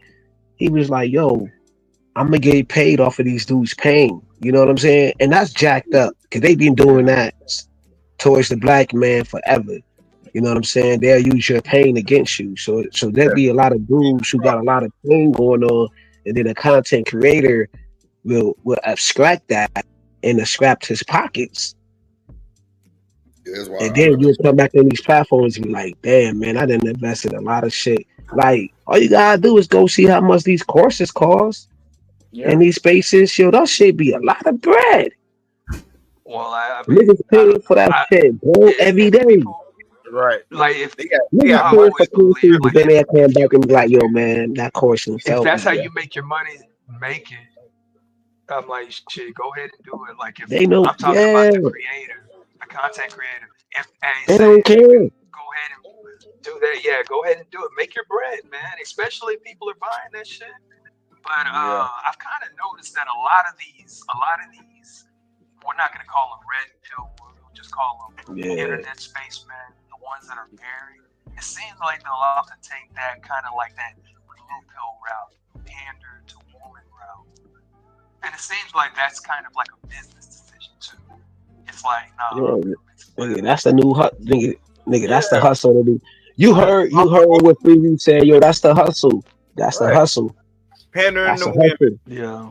And getting money off game goofy niggas. Like that's the hustle. You know what that reminds me of? That reminds me of church. yo, this space is like the church, bro. This space is the church, bro. Yeah, I better go listen to that. I'm talking about the way that they use the women, the way they parented the women. That's church. They give them their praise and worship. Oh my God, listen, they can't do no wrong in these spaces, bro. And you know, we do have that buying power too. So it's like they have disposable income, so it's easier for them to donate. I mean, they're gonna shop anyway. They the impulse buyers of the relationship. Right. So so it's like, you know, they can make people's money quick. Right. Especially if you just make me feel good. But so a lot of these, is it just feel good? We don't want the truth. No, y'all don't. You said that though yesterday, Shanika. Women don't want the truth, and a lot of these niggas are women raised, so they don't want the damn truth either. The truth hurts. The truth makes you want to be better. Women. Yeah, I've had women tell me that they wanted the truth, and then for 2 weeks after, they badgered me for not telling them not the truth, for me not lying. You know, right? Okay. Damn. Me and your friend been smashing for the last couple of months behind your back. Shit, you wanted to know, now you know. You want to do me like that? What shit? No, it wasn't. Hell no. Oh God, no. It was not. It wasn't that. It wasn't that. No, it wasn't that extreme. It was just like. It was like art. Yeah. I'm telling you, you go give these people ammo and I can just see them on they pop. See, these niggas married and they sit here doing all this. Yeah, they gonna talk about us any damn way. I don't give a fuck. Yeah. Well, I know. If you doing more complaining than my wife is, then we got a problem. We got a problem. Damn. Because you ain't got shit to do with what I got true. going That is on over here. Yeah, that is true. That is true. Yeah, but they And nobody can know what's going on in another man's household. Right. That's another thing. These relationships got so much nuance. Yeah, it does. Like, god damn, Right. like I can't even get a sandwich. Right. What works for me might That's not work. slavery work, though. That's slavery work. Yep, and that's when Damn, you need to I leave. can't get no clothes washed. No, you trying to domesticate me though? Nah. Like, because what the hell? Nah. But look, this is the problem. Hold on. Delineate from that. Yeah, but see, the problem is you definitely need to get the hell on from around that. The problem is the woman that you taking care of, or the woman that you're actually investing into, is complaining about making you a sandwich when you got a side chick who you ain't doing none of that for. That'll fix you whatever you want. Right. And it's like, and y'all talking about, oh, but men cheat. Y'all don't talk about the why. Hell yeah, I'll cheat on your ass if I'm doing all this shit. I can't get a sandwich without an argument. Oh shit! Oh, god damn, man! I needed to hear That's that. that old school. That's that old school game. Hey, that sounds like that Gen X game. That's a fact, man. That's a fact. That's not Boomer game. That's Gen X game. Yeah. Them dudes was built. Them dudes was built different, man. Yeah, built different. Man, but that's I don't know. You got. But I can't lie. So that's why when they come into these spaces, they be like, "Damn, bro, that shit is weird." Cause that's why I don't Like understand. guys like Drip, yo, when they be in these spaces, they be like, "Yo, man, I'm hearing some weird shit." Cause they did some real shit in real life. You feel me? Yeah, I get it. I get it, bro. I don't understand like a lot. The complaints that I do understand is being in a relationship with a woman and she switches up on you. I get that. Well, yeah. You know what I'm saying? I get that. You know what I'm saying? Because once again, there are nuances in relationships. If she got with you under a certain intention, like you had a particular job at that time, and that's the only reason why she with you, regardless of what she told you, once you lose that job, she gonna change up on you. Regardless of what she told you, regardless of how much she told you she loved you, regardless of how many times she swallowed, none of that shit ain't gonna mean nothing once you lose that job. But you didn't know that she was only there for that job. You didn't know that. First off, I'm gonna let you have that, but I don't know about y'all. This goes for everyone. If someone loses their job, I'm pretty sure people are going to be worried about shelter and how you're going to pay bills. That's just for everybody around here. So I want to hear this. Also, I thought so too. I don't think that's just for a woman. She's my with wife you for is a job. always right. Like, what are y'all talking about? You nigga, she always right. When people lose their jobs, people are not concerned about food, shelter, and water. That's crazy. But he said that woman stays with you for your job. I think women should date men for the jobs. Yeah, y'all should be able to provide for women, especially if you want them to have your children. There's no homeless. There's no home. Right. I don't see a homeless man out here. Exactly. So, okay. All right. Keep going. Nah. This lady. This lady's really hurt. No, hold on, yo, hold on. Like she's If that literally man got. lose his job, Boy, she right, got. will you hold him down? She Will you hold him down for 6 months? Will you hold that man down for 6 months, yo, until he can find another job? See, the thing is, if she do hold, if that woman does hold that man down for 6 months, she's a keeper. She's a keeper. You know what I'm saying? I'm gonna leave that nigga in a week. I'm gonna leave that nigga alone in a week. These females in this space is beautiful. They beautiful. No. If you want to talk to the extreme as far as the woman that ain't shit, that's just only there for your money and don't give a fuck about you, okay, yeah, she'll be going in the week. But the woman that actually fuck with you, she's not gonna leave you out the week. She gonna work with you. Because I've been through that. I've been 6 months. You're saying 6 months, but you got some niggas out here that lose a job And you know, like how many years is she really Every day. as a real man?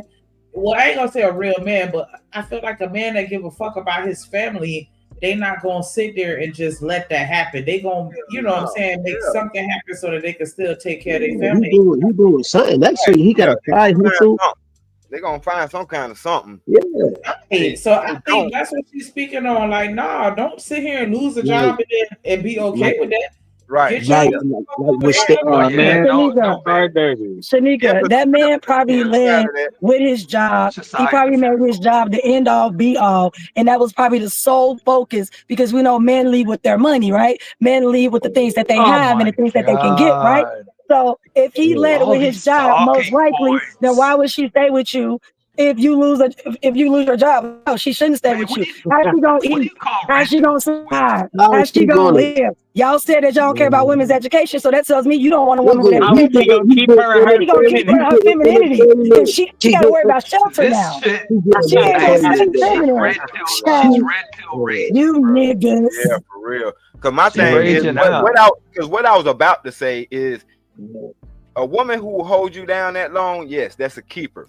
But the caveat to that is that man has to be actually active in trying to find a job. I repeat, I would not suggest that you just go off of hope and love and you see this nigga is not actually trying to help himself or the family. Because you can't carry the weight for so long. Yeah. You know what I'm saying? So if people let folks get their whole thoughts out before they want to interrupt and just talk shit, because this ain't a bashing session. We ain't gonna get nowhere with that bullshit. You know what I'm saying? Like, I was just brought up for instance.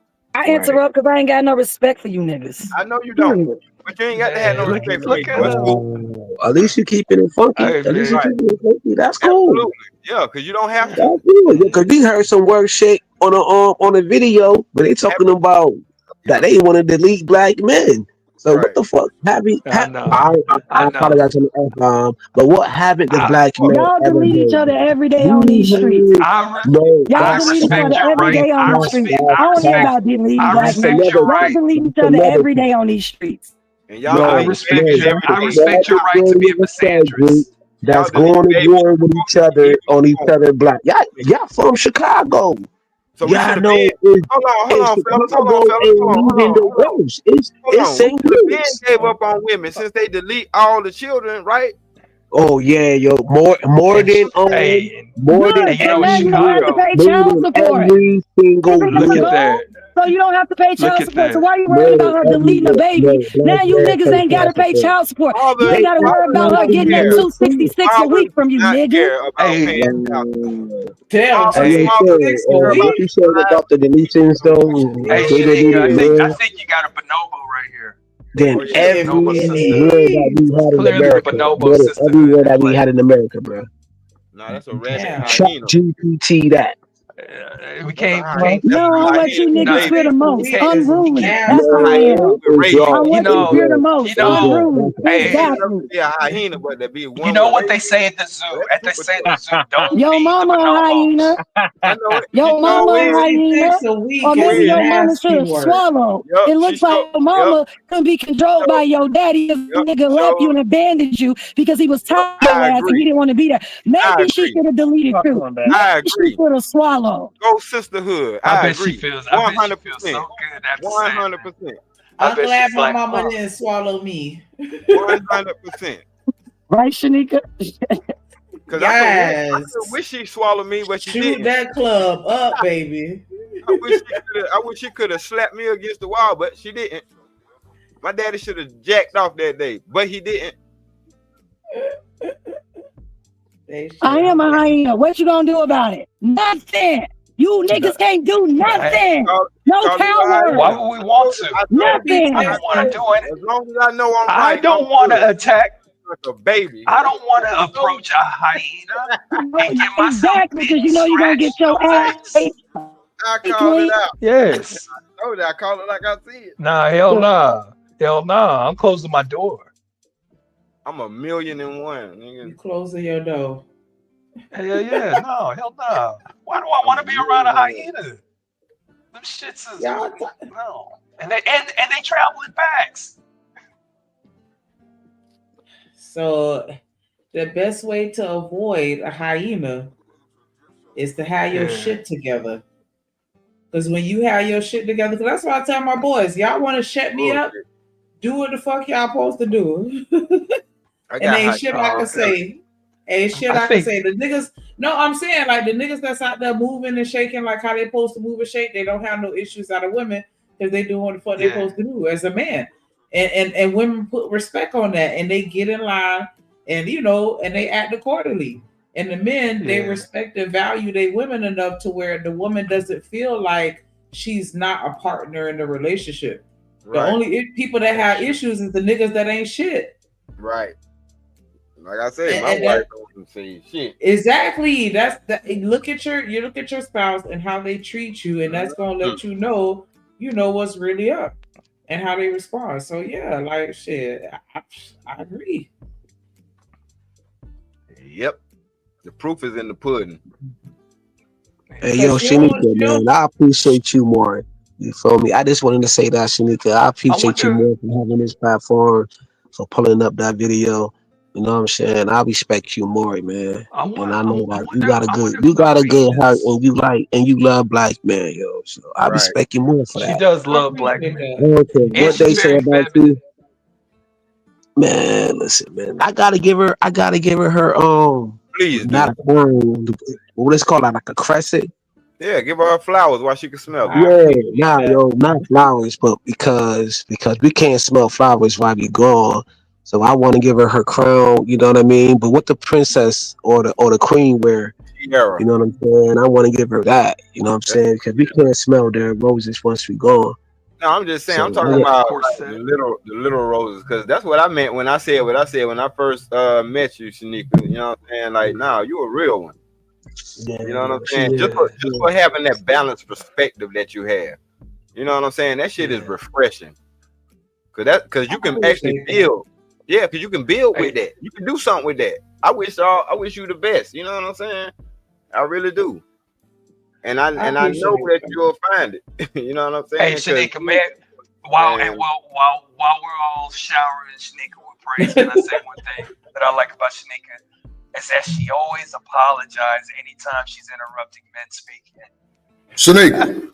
And I don't like when she do that because she's Shanika. She apologizes though. Shanika. How often do women do that? Yes, true. Go and tell these niggas we fucking. You better stop I remember they was saying that. They were saying something like that in the space. They was like, you and Rose C, how they relationship too, Drip. I remember that line, but old boy took that line down. Hey, yo, see, I can't say names though. I love the name drop. So if I was fucking Shanika, you definitely just dirty back to me, goddamn. That's what hey, look.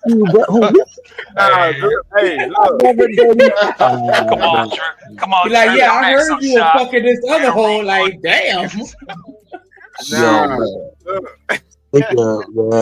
it. I'll be jealous. I sit down on the bed. I'll be like, yo, man, I'm jealous of Drip, though, man. He got Shanika. God damn, man. Nah, I'm bullshitting. Hey, let me keep it a buck with you. Niggas will fight you over her, shower. That's Think about it. What we having a conversation about though, Drip? Like, be honest. We having a conversation about a whole bunch of women that don't even mess with or rock with black men. Facts. And you got somebody who actually is balanced enough. You know what I'm saying? Like, we don't never hear this from a female on these panels. That's a fact. Say that again, bro. Say that for the audience. Say that for the people. Not unless they making money off of niggas, because there's plenty of them doing it. Yeah, but she don't co-sign bullshit no matter who. Like Melanie King. No, she's not.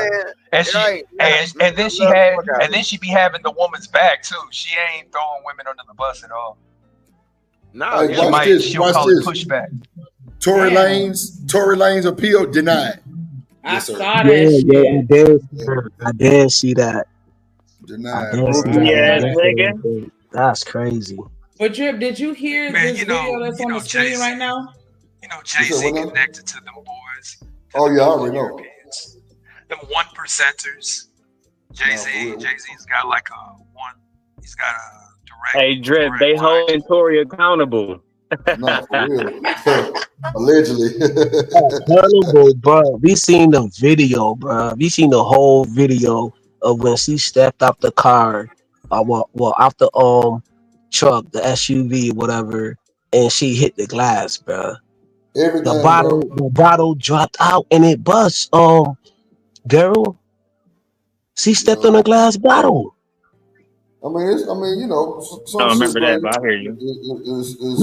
AM showed it. There's a couple of content creators who showed where she. I saw that motherfucker too. Shit. Yeah. I saw it too. Yeah, but none of that shit don't We matter. ain't blind, bro. We ain't blind, bro. That shit That's don't true, matter. That's true. That shit don't matter.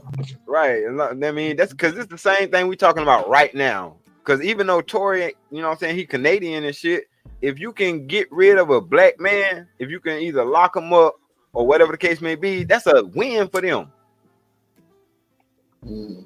That's what this shit is all about, man. What y'all say? I think when he was talking about that NFT thing, he said he cracked the internet and he was selling his album for like a couple of dollars. Like he said, he was like, "Yo, man, I broke the internet. Yo, I seen that live. I know. Yeah, I bought the album. Yeah, I bought that NFT. He made a lot of money off that shit. Easy. And ain't nobody had their hands in his pockets. That was all of him. That's what it's all, man. Look. That's See, what now you figuring it all out. Yes. No, that's what it's all about. The fact, that's what I'm saying. Like, they gonna get rid of that nigga regardless. They just was able to put this little story behind him. But the fact that this man was able to do something revolutionary like that and not have none of these people in their pocket, that money went straight from you to him if you bought that album. That's a fact, yo. I should have bought that album, man. I ain't buy it, man. It sound like they fucking blackballing him in a way. How y'all making it sound? Fact, that's what we saying. It's bigger than Who's going to hold them accountable for blackballing Tory Lanez? When his dad was like up there, oh my bad. When his dad was up there, what you said, Damon? This is a conspiracy. Who's gonna hold him accountable for blackballing him? Because if the conspiracy theory is correct, like they just incarcerated him so he couldn't, you know, double back and do that shit a second time, and because you know that's what was gonna happen. That was gonna become an industry standard. I thought, wow, everybody gonna start doing that shit. So if they did that to him to stop him, what are we gonna do to them? We can't do shit. But this is what I'm trying to tell you. You can't check certain folks, and it ain't got nothing to do about nobody being scared.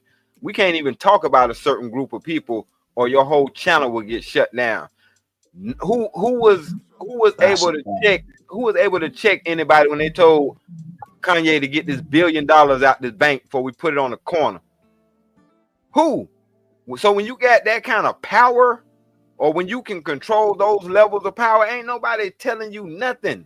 You just have to know how to operate without getting crushed by that person that has the hands on those levels of power. You got $1 billion, but you can't put it nowhere, bro. Come on, man. That's like crazy. people want money until they have a problem like that. Hey, yo, Stan, did you see the video where Kanye he apologized to the Jewish people? Did you see that video? Yeah, we saw that bullshit. Because we were talking about who would a person apologize to if they wanted to apologize on behalf of black folks? Because we were having that conversation. Right. Who would they go to? The same way he went to that the same way he went to that person that he went to, that rabbi. Who would you go to for black people? Farrakhan? Yeah, Farrakhan did stop a lot of rap beef in the street. We use something we put in post to Drip. You gotta go to Drip. Small hat. It gotta be like small hat. We gotta say small hat type shit to make it trip. Oh yeah, my bad, small hat. So I'll apologize, Drip. My bad. No, you good. Who would if they wanted to apologize to black people, who would they go to? Mm-hmm. It ain't nobody. We ain't got no leader. We learned about what having a leader would do. They gonna apologize to me, you, and D-Rock, nigga. The fuck? Real talk, yeah. But see, they gonna go to Dr. Umar. Yeah. The dude Yo, with the donations. I want more donations. I want donations. yeah, but They go the there. dude, but the dude in our country was the only one who came close to doing it right. Oh, wow. You know what I'm saying? You got to, yeah, because you have to speak to the whole. You have to speak to the group because we smarter than that. You know what I'm saying? We move. We supposed to be moving as a unit. That's why everybody had a head looking at us a certain way because we really should move as a unit. The unit is the leader. The code, or you know what I'm saying, whatever rules that we have, that's supposed to be the leader. Because you can't take that out. Right. But you're talking about a person. Now, a person can easily be took out. That's why I say, what happened to Malcolm X? What happened to MLK? That was inside jobs. Yeah. So now we'll never have another leader again. As far as when it comes down to that, like real talk. You don't think it's necessary? No, it ain't necessary. The code is the leader. The code should be the leader. Like we should have a standard that we go by. What's the standard, D-Rock? Shit, not fucking over each other. For one, have love and understanding for each other. Because if you understand a nigga, it don't matter where they come from or what they got going on. You can understand it. Because if you understand the shit, then you can counsel them. You can't counsel somebody you don't understand. You're just going to look at them as whatever the fuck you doing is crazy. I don't understand it. You feel what I'm saying? I agree. I get what you're saying, but I feel like everything has a face. That's the problem. And when you find that Who face, would they go to apologize to? Who did they go apologize to, or who was the leader when they came up with the Chinese law for to have a protection bill? When they recently passed that, when they had the crime bill, that they were trying to make it seem like we was attacking them. Right, I remember that. They just went straight to Congress as a group. As a group, though, like he said, like as a unit. Yeah, that's what I'm saying. Because you gotta understand, man. I don't want to put Stan business out there, but shit, his background crazy. If you understand his story, he was done with one of the most powerful organizations too, though. I don't want to get into that, but right. Stan know what he talking about, bro, because he was in that. Mm-hmm. Like his background is shit. His story need to be documented. You know what I'm saying? Who would we be able to entrust to create this standard or this code? Who would we be able to entrust to create and develop this standard or this code that we would all live by? The people that's actually living the code that they talking about, one. Like, because first of all, if they not living that life, then you ain't gonna listen to them no way. Because that's what we talking about now. We got people that's want to have conversations about relationships, but they not in one. So it goes in one ear and out the other at the end of the day. Because like, what you ain't really telling me shit. You know what I'm saying? Like, you ain't got no real responsibility. Facts. But that's why I get on Drip, cause folks be like, well, Drip, you ain't got no kids. He got nieces and nephews. He's still in that loop. So I ain't finna sit here and be like, if you ain't got no kids, and matter of fact, if you don't have kids, that don't make you less of nothing. You just haven't done that yet. D-Right, I take care of my niece and nephew better than some of these niggas take care of their real kids. And this shit, you take care of them better than some of these niggas take care of their fucking selves. No, that's true. That's true. Then Drake, you got some of the best intros in these spaces. I don't see the dude who talking about you ain't even helping out other black men in these spaces.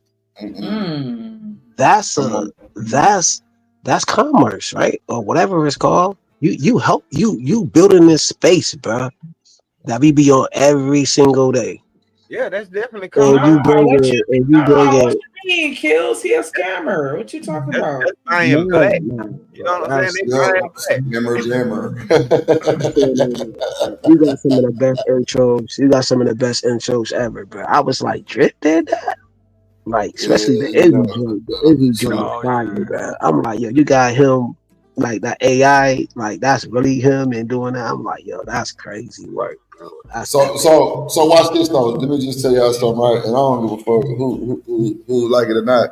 So the old bastard get on Izzy panel, right? Today, Izzy, didn't you want something from Paul Mooney or something? He was like, no, I need it from Billy Joel, My Life, right? So the nigga tried to undercut me because he know I got this badass Drip on the Beat official no AI joint for Izzy, right? The nigga snuck in on Izzy panel. Let me tell you how this shit go. And Sneak, if you want to pull it up, JD can give you the motherfucking timestamp because he sent it to me. Like, the nigga tried to put Izzy moving and talking like how I did. Bummer. Epic fucking fail, you old bitch. And I'm gonna call your bitch ass out because you tried to play me, nigga. You know me and Izzy got business, but hoe ass niggas like you make black niggas don't like black niggas. Real shit, hoe ass nigga. Bro, you can tell the age group, you can tell the age gap with this nigga po ass quality he got. That shit look horrible. Izzy slunched over in a chair, looking like an old ass nigga, not even talking. He just mouth just moving, and then it's not even a song. Izzy said, nah, I don't know about that, but thanks for the effort. Why I must have fell out my chair. Oh my God. I fell out my fucking chair, boy. I was like, oh my God. Is he older than you? Don't gotta put it out there, Drip. I bet you he way older than you too. I bet you he way older than me. But bro, it's just the point that it's the point that Izzy paying me right now for that joint, and it's done. It's been done. This nigga tried to undercut me, bro, like a hoe ass, snake ass, bitch ass nigga would. That's that old lion and young lion. Black man. That old lion and young lion thing. Another nigga tried to undercut me. Nah, cause we know how older nigga. Nah, real that older nigga Izzy say, that nigga Izzy told that boy Demon, that boy say, nah, but thanks for your effort though. Oh nigga. Lord have mercy. Come on, bitch. He told me some, what happened today? He said, yeah, Drip working on it. He said, well, can I share 18 seconds? That was the worst 18 seconds of some bullshit. That nigga Izzy face was like, what? Nah, but thanks for the effort. Bro, nigga, I was stupid. That's cold. And you know Izzy gonna keep your Drip. One thing about Izzy though, he gonna let you know if it's good or not. You feel me? Quality over He loves saying that. Bro, when the nigga seen that intro I did for him, he was like, oh my God, that's what I'm talking about. Right? He's like, ain't nobody fucking with that. I was like, I know it ain't. The whole chat was like, yo, that's crazy. Yeah. That's crazy work. Come on. That boy went to his channel and cried like a little old bitch. Santa Claus looking at nigga. Yeah, you went over there and cried like a little old bitch. Nigga, that's what you did. You sat up in your chair, you fell asleep. I was outside. Nigga. Hell nah. Fuck on shoot. Lame ass nigga. Yeah. Okay, well, I'm gonna fix it. No, nigga, he don't want you to do it. Right. Leave it alone. Yeah, trying to undercut your boy. Come on, bro. Bro, Izzy steady saying, I can't wait to trip on the beat. I can't wait. What happened to that? Drip working on it. Knowing, nigga, it's done. Like, fully done. Yeah. Put some bullshit up. Slouched over like an old ass nigga. He got Izzy mouth moving. That's it. I'm like, bro, why are you trying to reach, bro? You can't fuck with Drip. The quality of the age gap shows, my nigga. You ain't with this shit. Your quality is bullshit, my nigga. I'm A1 certified over here, nigga. Come on, bro. Nigga, I am employed through Canva, and guess what? I don't even use that shit. Yo, when you said blew my mind, I'm like, damn. I don't even use the bullshit. People though.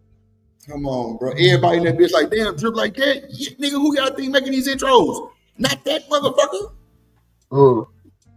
Come on, bro. Stop trying to play with me. That's why black niggas don't fuck with niggas. Because it's always some sneaky shit. I ain't never said nothing about this nigga graphics, bro. But just, nigga, we'll see. We'll see. And guess what? We see, nigga. And Izzy jumped out his chair, nigga. What you mean, boy? Come on, man.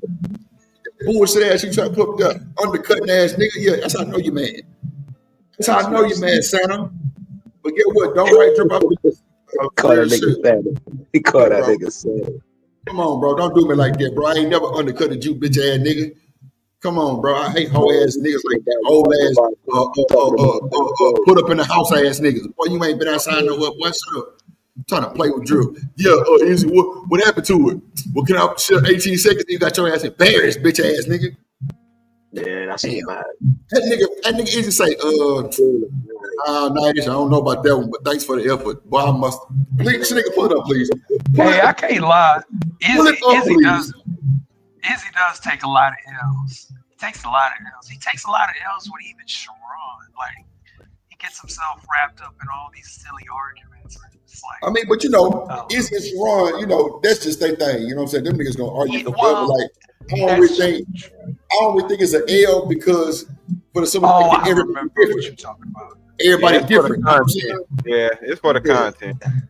That's true. But no, but while you're talking about this, I was actually listening to Izzy when he just was like, Trip, I got beef with you, or he said something like, I asked you to do this, and then he immediately apologized or whatever. Come on, because he put his fucking foot in his mouth. He put his foot in his mouth. And I remember when he said that. We gotta get clarity. We gotta get clarity because Kojak was like, yo, Izzy, check your email, and then Izzy was like, yo, I didn't check the email, so we gotta put context in everything. No, I get it. I watched it. I watched it. It was like less than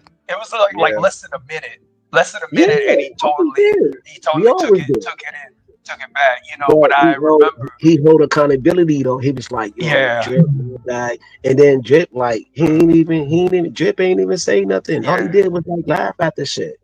No, I know. I'm not sitting here like being dramaful about it. Some professional shit.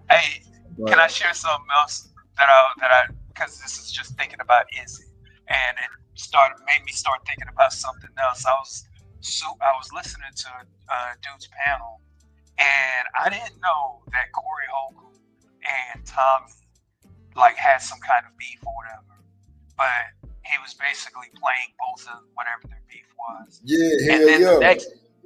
And then the next day he played Corey Holcomb beefing with the guy that he was just tag teaming with against Tommy the day before. Uncle Jeff. So okay. All right. Because either way it goes, because I never knew Corey Holcomb was like a part of it, but when I peeped, and I really like Tommy. It's like I understand his psychology, but I also know he can fly off the handle. And most times he gives people warnings before he does it. Other times he doesn't. It's just irrational. But Corey Holcomb, like I don't know. I kind of think that words matter. And it's like when you're like, bitch ass nigga, hoe ass nigga, you know, just like that, but you're sitting here still acting like you're cool with them. It just made me think to myself, like, man, there's like this communication barrier thing going on with black people. I don't know.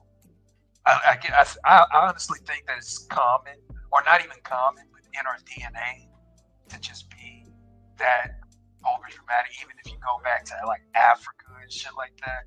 Yeah. Tribes. So it's like it's normal. Yeah, we take it to the extent. That's why I like Boondocks. They show how we really act. Like, but see, the thing is, like, we have to start to understand each other. That's all. Like I said, it goes back to love and understanding, man.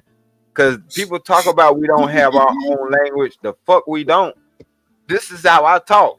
Like when I'm comfortable and I'm talking, every other word is a cuss word because that's how the fuck I talk. You know what I'm saying? Real, me too. I'm the same way. But at the same, I just sent it to your text message. Pull it up. Right. So at the same time, like, you know what I'm saying? Like when I'm talking to my little brother, I already got it up on the screen. I might call that nigga a couple. It's already up on the screen. Well, I just sent you. Oh, okay. Well, hold on. Play this shit real quick, y'all. Play that shit real quick. This is what. Don't care anymore what they say. This my life. Been walking through the fire, had to sharpen up the knife. All that talk don't matter. They ain't paying my price. Man, stop this shit. Can you stop this shit. name? Play it. Pull it back some more. Pull it back some more. Hold on. Pull it back some more. When a nigga was asking him about it, pull it back like at least 30 seconds. What you said, D-Rock? I'm saying, was he supposed to be saying something, or he was just making movements like his. That's what I'm saying. She didn't like pull it back to the right point. Like pull it back. Like, I was playing the clip and then the part afterwards where he was like, "Nah, I'm good." Okay, well, look. What I just sent you, play that one, because that's like the perfect.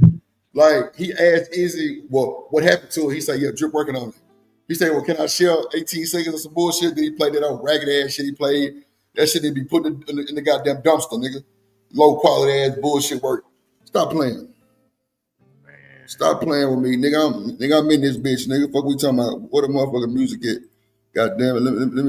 Let me show you what Izzy really wanted. Why this nigga playing in his face, gaslighting his own self. Old ass Santa Claus looking ass nigga. You got Drip fucked up, boy. And hold on, where that motherfucker at?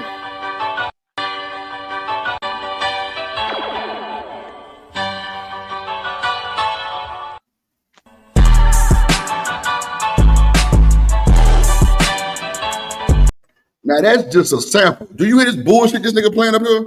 That's not even what the nigga wanted. Izzy wanted that. He say, Drip, you know that song when it go doom, doom, doom, doom, doom, doom. That's how I started that motherfucker. Yeah. Personal, custom shit. No AI, nigga. What are we talking about? You, bro, I'm a real producer. You're not. I'm a real engineer, audio engineer, bro. Like paperwork. Like you not. You use the AI. And when you use it, nigga, you ain't supposed to use it the way you use it. See, let me tell you what this whole ass nigga do. He used the inspiration button, which makes the lyrics form. I produce the lyrics for everything you hear. That's why it's so custom. Fuck is these niggas talking about, bro? Come on, bro. If you go listen to Billy Joel, My Life, nigga, that's it. And nigga, that's just the beat. I ain't even put the inserts of this is my life. Like, what are we doing, bro? That shit you got sounds like a bunch of bullshit, nigga. Paper bag lunch eating that nigga. Hell no. Play that shit, nigga. Play the clip. That nigga, I thought when I was listening to chat, you said you wanted a Paul Simon flip. A Paul Simon? I don't know what to say anymore. Oh, yeah. That's not Paul Simon. That's Billy Joel. But yes, I'm. Yes. Wow, wrong. Pause, nigga. Pause, nigga. That's the wrong. That's the first wrong one. What happened to that? Oh, bitch. You old greasy ass bitch. Come on, press play. Been worked on, but yes, I do want a Billy Joel. Okay, can I play 18 seconds or something? Get your bitch ass embarrassed, nigga. Come on. The thing with what Roof was saying, these people try to start a 4B movement and they didn't stick to it. I think that's the only way you're gonna do it. If you hold back all them just attention, D, and if you don't do that, it's just the same thing. And if you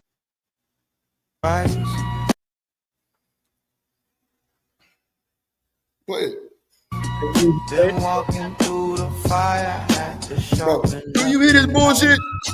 All that talk don't matter. Oh my God. Do you see Izzy slunched off like an old nigga? Can you move his vet name? Oh yeah. Hold on, give me one second. Can you move one name for what, nigga? That shit tell me how to live right. People can change. Now look at this trash ass work, bro. Oh my God. Ooh, people can change. I don't care anymore. Just leave me alone. You can at least have the lips match. Man, that shit was garbage, bro. Hold on. This nigga play it. Play it through. Interesting. I don't know about that one, Nightish. I don't know about that one. I appreciate the effort. I don't know about that one. Beloved. I don't know about that one. I appreciate the effort, though. Beloved. Yeah, I'm gonna need. We might have to talk behind the scenes to see, if we get a little bit. He's breaking up with Nightish. That's what you're telling. Damn, emotional damage. Right. Yeah. What you basically saying? Yikes. Yeah, I can't see you doing it. That nigga say he called them beloved, bitch. Hey, with all due respect and all kindness and gratitude. That shit was garbage, nigga. But no. Come on, bro. Oh, now, let him play it all the way through, sleep. Play it all the way through. Nah, man, I can't stomach this shit. A little bit could tell, but I do appreciate the effort. This shit blowing me, bro. Who's that? We gotta see. We gotta build on that one. It gotta be a little bit more upbeat. You know what I'm saying? Well, that I think that won't take. He's all old and stuff. Yeah, it Look, gotta be a that little don't take bit more no time. upbeat and a little bit more piano centric because that ding ding ding ding ding ding. Wait. Pause this nigga. Pause. And then I ain't like how he was slouched.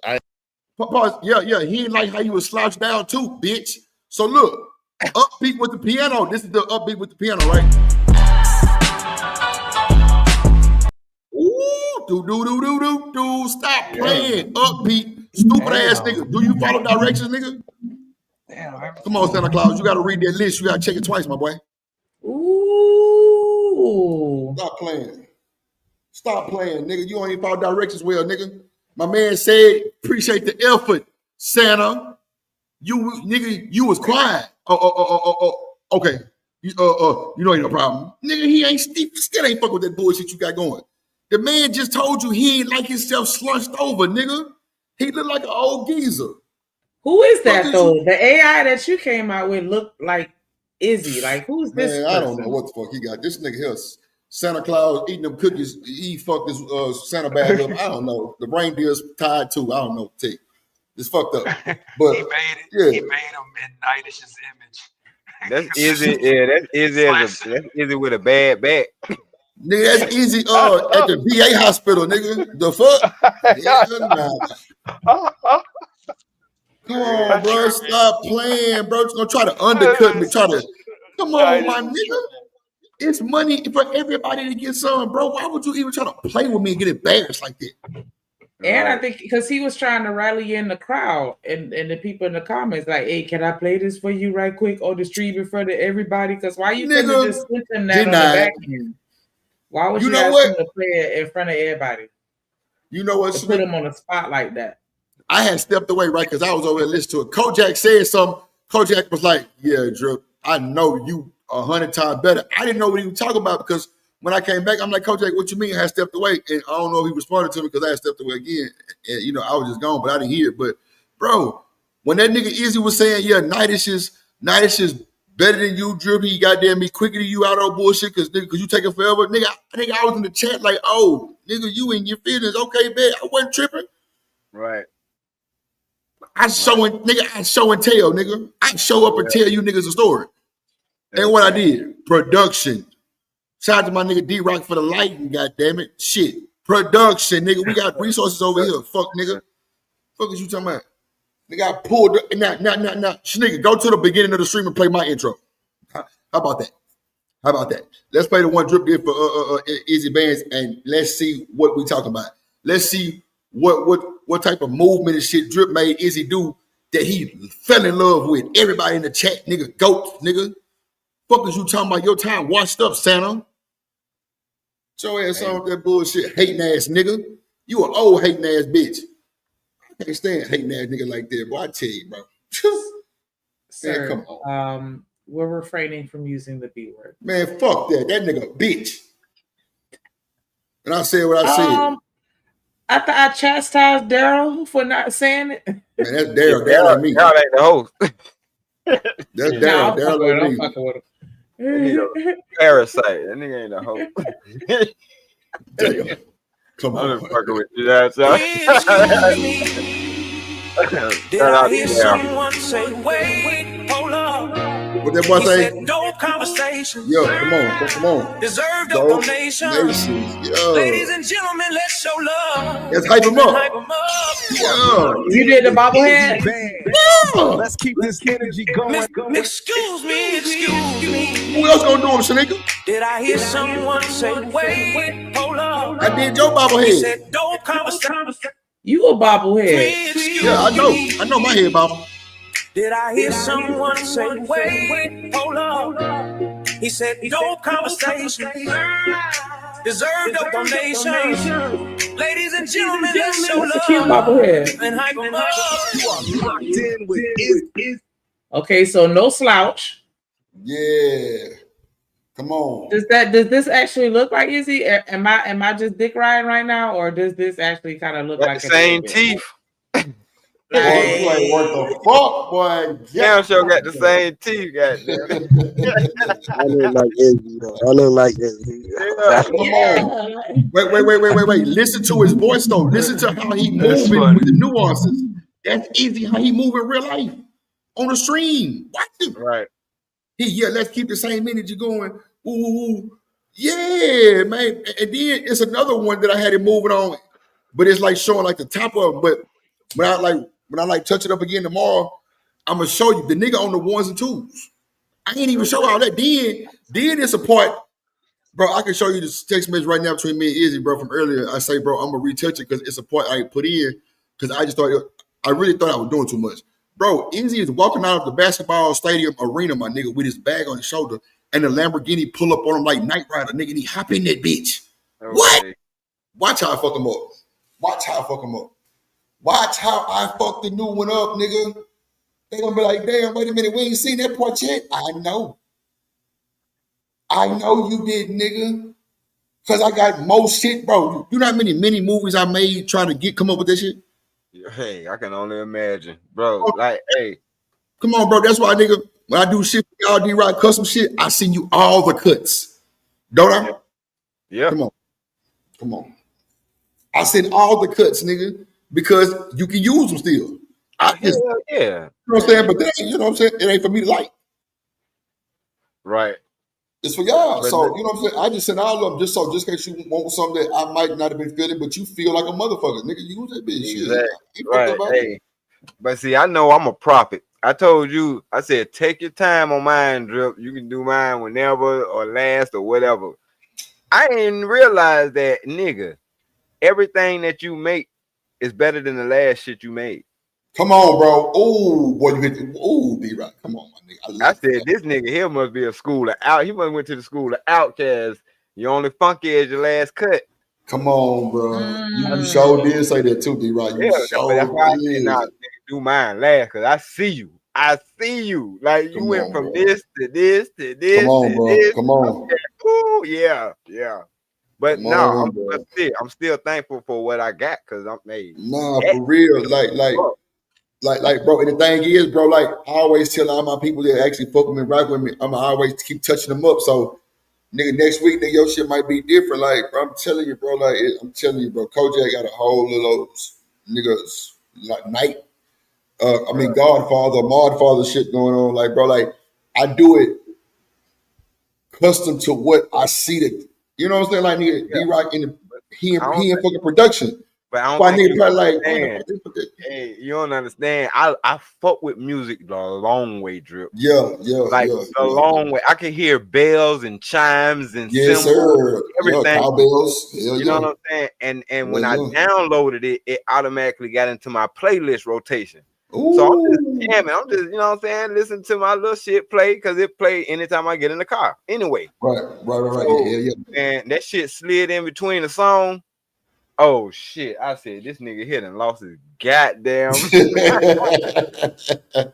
Bro, that nigga Tennessee so happy, bro. The people that he told me that were part of his new little podcast, bro, they already hit me with like over $2,000 worth of work, bro. Hey, see, bro, no bullshit. Come on, shit. Man. Corey Love too. Scammy. Yo, black on, black strong, bro. Like, scam a bitch. Bro. Scam a bitch. Yeah, all these niggas give me their money up front. Right. But you know what I'm saying? I'm talking about, I'm bro. It was people that I did them for free. They gave me money, and he know who I'm talking about. I'm one of them. That's who I'm talking about. Shit. Like, my nigga didn't ask for shit. He ain't asked for nothing. He did that shit on the show. But I'm like, nigga, on the scruff my ass, huh? You finna get this guap real quick. Yo, I wish I can do more, but shit, huh? Here you go. Hey, bro, I appreciate the fact that you appreciated me. Bruh. Real shit. Oh man, hell nah. We got to do better as a people, bro. Nah, for real, for real. The fact that whole shit that was displayed earlier today, bro. That's a prime example of what I'm talking about. A nigga dirty macking on the panel, nigga, over some fucking graphic shit that ain't, bro. The nigga paying me, he ain't paying you. But clearly you want to undercut to get the bank, broke ass nigga. Cool, take it. Like I told Easy today, he say, well, Drip, I like healthy competition. I say, bro, for the last time, I'm not in competition with this nigga. Real he shit. ain't fucking with me on no level. He can't compete with me. Right. And Easy was like, okay, Drip, you're right. I'm like, yeah, bro, stop saying that shit, bro, because I'm not competing with it. That shit made me feel like a lame ass nigga when you say I'm competing with this nigga. Come you on, ain't bro. in the same league. Yeah, I feel Come you. on, bro. I feel you. And Come then on, plus, bro. and the shit. Bro, you bringing my property value down. The fuck? Right. But you cooking up from the heart. And this is what people don't understand. Anytime you cook something from the heart, man, you got to put some respect on that shit.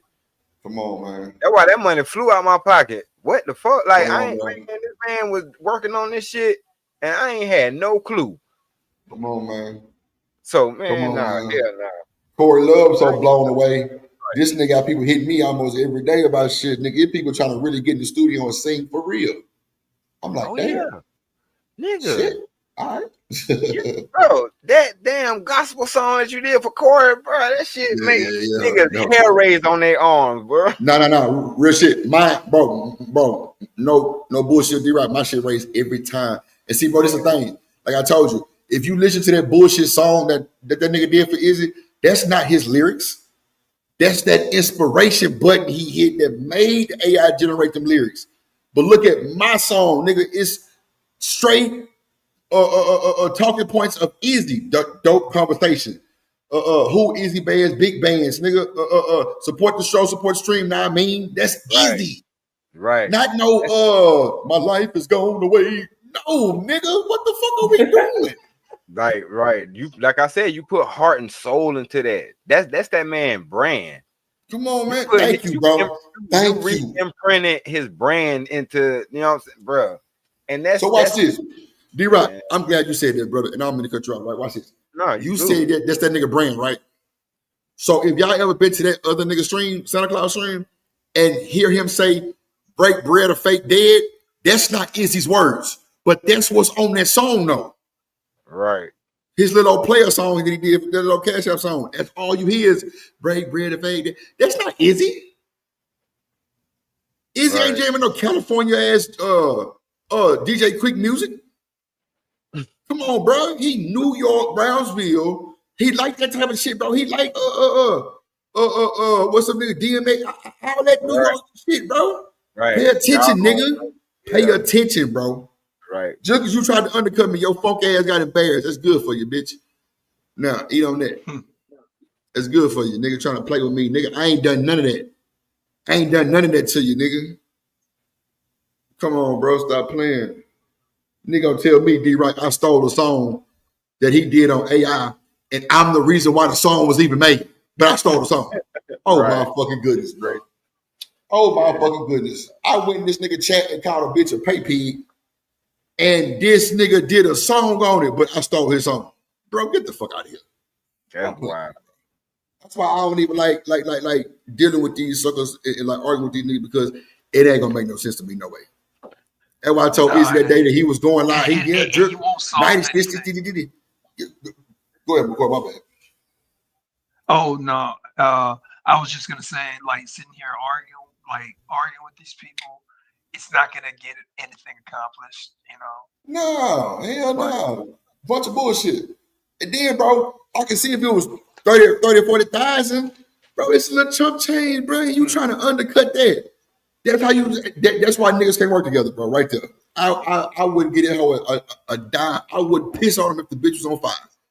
Hell no, nigga. You a snake, bro. Straight up. I don't fuck with niggas know, like that, bro. Right. Can I? No, I'm not. It's not like I'm not taking any sides. I just kind of want to play a devil's, because I kind of want to I often try and understand why people do the things they do. Right. And I'm thinking about Izzy, and I'm thinking, like, Izzy, in his mind, he's like, well, I got to kind of look out for all my people. I got to, and I gave Drip this opportunity. I need to kind of do the same for Nightish because Nightish has been there, blah, blah, blah. And so it's like he's almost trying to not necessarily play both sides, but trying to keep everybody happy. Nah, but see, this is the thing, though. You don't think that's okay? Hold on. Go ahead. Nah, because I'm saying this shit happened before. We went through this shit before. With, you know what I'm saying? Come on. You know what I'm saying? And Izzy don't play. He don't play. You know what I'm saying? He's even. But the thing is, because like Drip said, we can all get money, but you ain't got to do it in an undercutting way. You know what I'm saying? Like, and you ain't got the dirty Mac about it. Because the thing is, if you got two people that make graphics, it's still up for the people to choose who they gonna get their shit from. Facts. You know what I'm saying? The work gonna speak, and the work gonna speak for itself. You ain't got to say nothing. But when you come in like underhanded like that, you kind of put a nigga in a spot to be like, yeah, you know what I mean? Like, all right, yeah, nah, I'm good. I never, but you know, I always knew that Izzy kind of struggles with. Nah, but see, McCoy, this is the thing though. Izzy fuck with him too though, because you know, them niggas got history. But at the same time though, the fact that Izzy feel like he can pop his shit on me, because if you just really want to get technical, by him not checking the email, it did seem like a long time.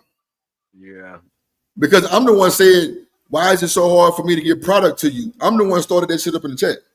And he was like, nah, Drip, what you mean? Yeah. And then he went on this tangent, and I let that nigga go on this tangent. You know, they're my dog, first of all. So, you know, nigga, we ain't finna be bitches. So, nigga, I say, nigga, check your email. And then Big Kojak, Big Classy, Big, and a few motherfuckers was like, and JD, because JD the one gave me the email. That was like a week and a half ago. And I'm like, bro, I emailed you from 2 different emails, and I still ain't got to respond. And then when he went back and looked at it, he was like, damn, Drip, you did email me. Thank you. And he apologized. Yeah. Right. See that? And then next day he played that motherfucking intro and it was dumb. He was like, yeah. He said exact words. Anybody try to come for this one, you got to put in some work. Yeah. Come on, bro. You got to put in that work, G. And he tried to come up there. Go ahead, right. I'm saying that's what I respect about Izzy, because he will acknowledge when he was wrong. Yeah, for sure. You know what I'm saying? That's man shit. That's how we supposed to handle manhood, y'all. That's how we supposed to handle man shit. Because I ain't gonna say we'll never get out of pocket or we won't never be wrong about some shit. That'll be crazy. Yeah. But when it does happen, we supposed to be able to be men and stand on it and hold ourselves accountable. Yeah, and not lead to like violence. You know, it should be. But there should be. Yeah, but I seen that with Drip, and I seen that with Iz in this situation. You know what I'm saying? So and then, bro, I told a nigga in the chat, D-Rock, I say, bro, I give it to you. You good to be doing this shit at your age, but nigga, you ain't fucking with me. Damn. I told him. Right. I say, bro, you good at this shit, doing this shit at your age, bro. You know what I'm saying? But bro, you ain't fucking with me. I put it in the chat. I'm like, bro, you ain't fucking, bro. Bro don't respond to none of my shit. I don't give a fuck. But that nigga was like, Izzy was saying like, y'all, you know, let's not beef. It's just friendly competition. This nigga gonna say, I don't beef with my son. I laughed because it was funny. But I'm like, bro, you got to be fucking goddamn lying to me. Nigga, but you know what? Yeah.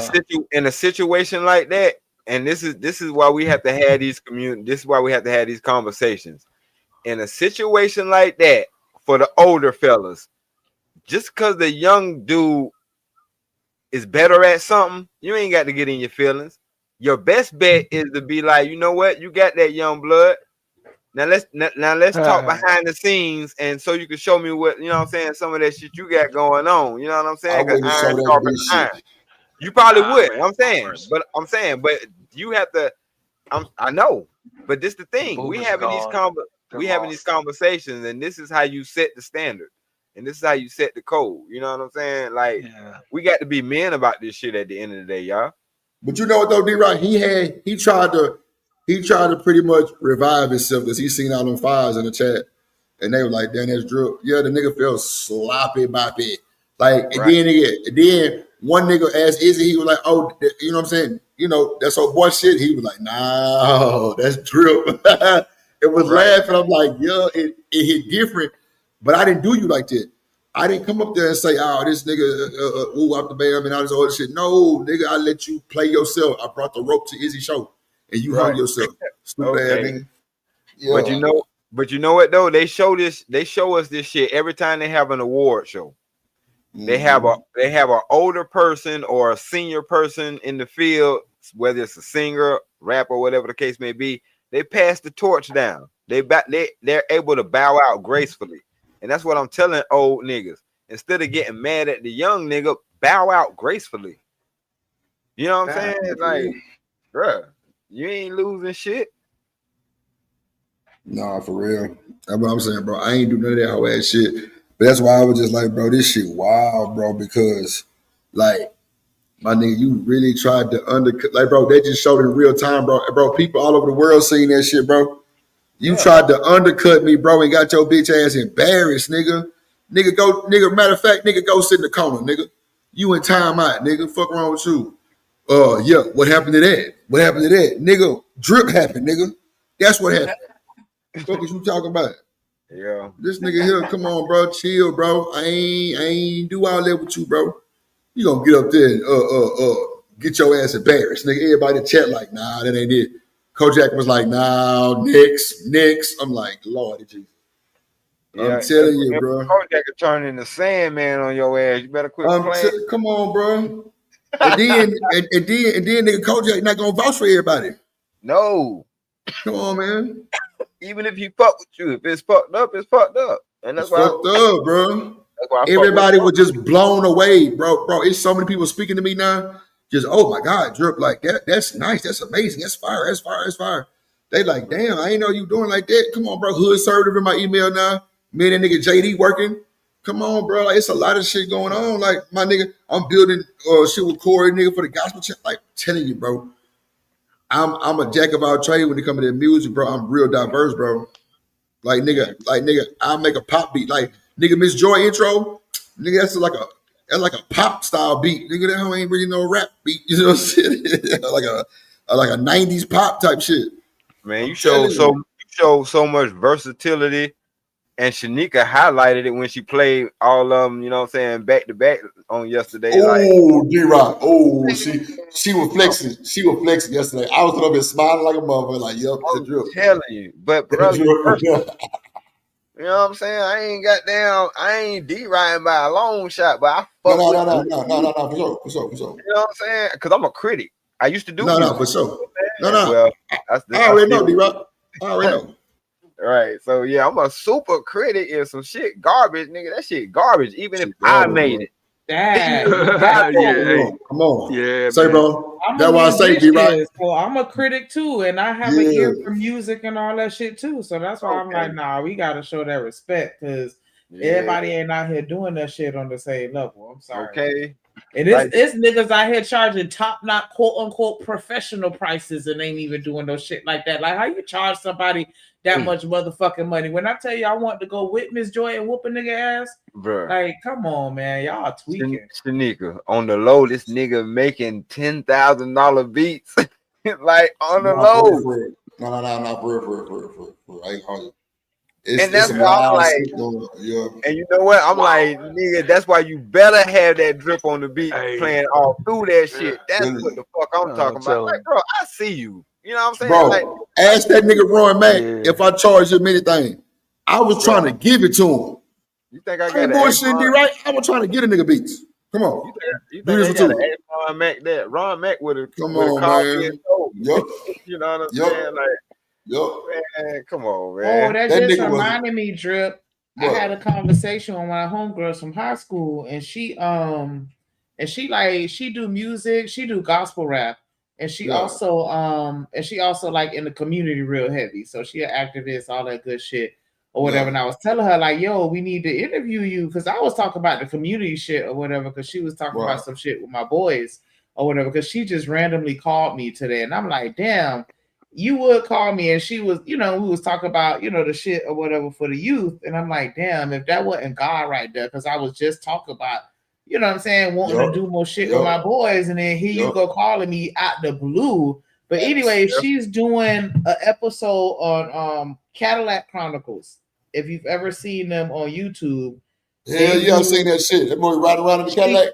They invite, and he done had some of it, because I hadn't heard of it. When she told me about it, I was looking. I'm like, damn, this nigga got some heavy hitters on here too. Like, all kind of new people, up and coming artists, like everybody you could think of. I done seen on there. That's the shit that I was talking about, bro. That's the shit when they riding around and had Do or Die performing. She about to. They invited her to do an episode, so she about to do a performance or whatever. And I was telling her like, yeah, you need to come on here. And I was telling her about you, and I was like, yeah, I'm finna link you up. So I sent you an email, that I with her shit in it or whatever. So you invited her. Yeah, I did. I did. Because I was telling her, so what I'm saying, we could start working that out or whatever. So check it. Nah, it's real, man. It's all about networking, and see, that's why. Like, I ain't just added everybody to the Drip Nation team like that, bro, because if anybody try to come up here and try to steal somebody's spot, bro, I peep that shit, bro. Yeah. Bro, it was about 20 bitches trying to fight for Shanika spot, and Shanika spot was never open. Right. That's what made it so crazy with me. I'm like, what the fuck y'all fighting for? It ain't even open. Okay. But I'm telling you, bro, that's why I say, bro, with D-Rock, bro, I just, bro, it be the vibe, bro, and it be the consistency, it be the action. You know what I'm saying? A powerlifter can tell you everything in the world, it be the action, bro. Show up and show out every time.